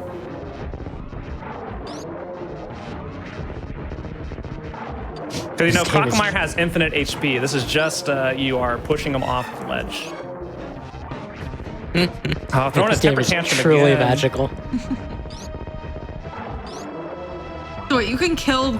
Am I understanding you killed the tongue before you killed Crocomire for that category? Well, you just have to kill the Right. tongue. You don't have to kill Crocomire. Remember, the category is kill Croc's tongue. So, yes. Yeah, Yeah. so You Crocomire lives. Yeah. You can't actually push him off because if you did, you wouldn't be able to kill the tongue. Yeah. Exactly, yeah. So Huh. time is called before Crocomire dies. So Crocomire goes through a lot of pain in this category, but ultimately makes it out okay. Now, in this category, Crocomire is not okay. Fell into this pit of acid, which is very, very aesthetic. I don't know. I think he's coming out. No, I don't think Crocodile's gonna make it. He inexplicably turned into a spooky skeleton. Very inexplicable. All right. So now we're going to go get the grapple beam. The optimal strat for this is to go down into the big pre-grapple beam room in order to do an IBJ up. I'm not good at that, so I'm instead going to do a different trick that involves another gate clip, and we're going to see rooms rarely seen ever. So if you've been watching Super Metroid for a while, just speedruns, you may have never seen these rooms. Okay, we need to go farm some more. Luckily, there's a farm spot. We just need to get through this. This is the last, ammo-sensitive area. So, may take a couple tries. It's all good. Oops. All right. At least we're at max HP, so we don't have to worry about that. Yeah, these gate clips are kind of finicky. Oop, wrong thing. There we go. Nice. Yeah, like I was saying earlier, I don't even fully understand what I'm supposed to do with those or how to cause them to happen. I'm sure there are some in fact, I'm pretty sure I saw several Super Metroid experts in chat who can explain that stuff, but sadly not. Yeah, you're timing a shot and jumping in such a way that the missile goes through the barrier that it's not supposed to go through and toggle the switch from the other side. So that's the fundamentals of how it works. And it requires you're jumping, you're holding up, you're firing a missile, and then moving left in sequence. And yeah, it can be finicky. It's not free. And right into the acid. Let's go. All right, so we got our grapple beam. So that answers the question of how we're going to tickle the fish. We're going to tickle the fish with the grapple beam. Okay, so I don't know if you've ever been grappled, but I guess it's a very pleasurable experience. Feel a nice little tickle. Well, I guess it depends on how you feel about getting tickled. And are we doing phrasing? What? Oh, come on. Anyway, yeah, we're gonna use the grappling beam. Yeah. To do all right. things. Fine. You and your whatever your I know what mind you're talking is about. thinking. I'm totally innocent. Oh yeah, I don't have speed booster. You sure don't. Yeah, we need to Indiana Jones this. I see a question in chat about if we'll be killing the animals this run. We'll be tickling them. We'll be tickling the animals. We'll be tickling an animal. I should say an animal. Yeah. Not the animals. But we saved the friends earlier tonight, so. All right. Yeah, so I forgot I didn't have speed booster, which is needed to do that. But no, it's fine. Don't worry about it. No one has ever gotten 2 categories they run confused. Yeah, never's happened. So we now have everything we need to complete the category, so we just need to go tickle the fish. So the next thing we're doing is tickling the fish. So where are fish, Nukes? If I were going to go somewhere in this game that had fish, where would it be? I definitely would guess Maridia. You are correct. We are going to go to Maridia. But we don't have the gravity suit, so Club Nintendo would not like this route. Uh-oh. That sounds like a bad time. What are we gonna do? Well, you'll see. First, we're gonna avoid these missiles because we don't need them. Goodbye, missiles. All right. So we're near the tail end of this run. So you just need to get to the Maridia and find the fish. And it involves some very tricky movement. None of it is particularly difficult, but it is a bit obtuse, if I could describe it. So one of those things we're going to do is called a gravity jump, where normally you are in water and then you have the gravity suit equipped. You jump and then unequip the gravity suit and you go flying. But we can get similar behavior here by doing the same thing in this tube, because right now we're fine. The tube's there. It's going to break, I promise. I could sit here all day, and as soon as I try to do something, it's going to break. As soon as it breaks, we go into the water and we start moving very slowly. So if I activate it correctly, like so, we're going to go shooting up. Whee! Whee! All right. Very nice. Now There you we go. are in water and we move slow as molasses. It is incredibly awkward. Understatement. And we need to make our way all the way up to the top of Main Street. That's what this area is called. And you'll see Samus crouching like this. That gives me 8 extra frames of height, which I need in order to do all this stuff. So I can do this, crouch jump, and we get over there. Nice.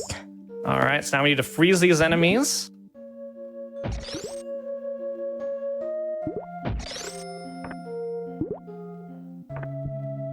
Whew. Okay. Oh, all right, so we need to freeze those and use them as All right. platforms. Now we need to freeze this guy to get us enough height to make it this jump. Oh, ooh, we made it. Get ready on time, by the way. Yeah, get ready on time. Now we need to get 1 extra pixel. Nice. Ugh. A ledge grab there as well. Very nice. Here we go. All right. We did it. Well, we're not done yet. Sort of. Yeah, there's one. We need to go there's tickle another a bit. fish. So we haven't seen a fish yet. There's one particular fish in here. And I'm just going to be very careful not to mess this up. Ugh. Go flying. We. Oop, okay, we're good. It's up here. Through this door is a red fish. It's unique. This is the only red fish there is. There it is. And time is now. We tickled the fish. GG. That's the run. We have to get up here and grapple beam this specific fish because it is red and colored like Samus. I guess it's more orange and colored like Samus. But see, it's got the green eye, matches Samus's visor. So it's Samus's best friend, pet fish. Yeah. And that's Tickle the Fish. What? That was such a goofy. Oh my gosh. Now, what does the Club Nintendo guide say about killing this fish after we've tickled it? I am pretty sure that I can't read those words out loud on stream. Okay. Well, we're gonna let it live. Yeah, This fish is fine, not hurting anybody. I'm such a big fan of. That's why I love category extensions, because not only are they just inherently a lot of times silly like this, but we got to see some pretty cool strats that you don't ever see going through here without the gravity suit. Yeah, like there are even other categories, of course, that come in here without gravity suit for whatever reason, but the thing that you're doing here specifically, I don't think I've ever seen in any category. Yeah. And it was really interesting to see. Again, Phant had to go through a process to like learn how to do these things.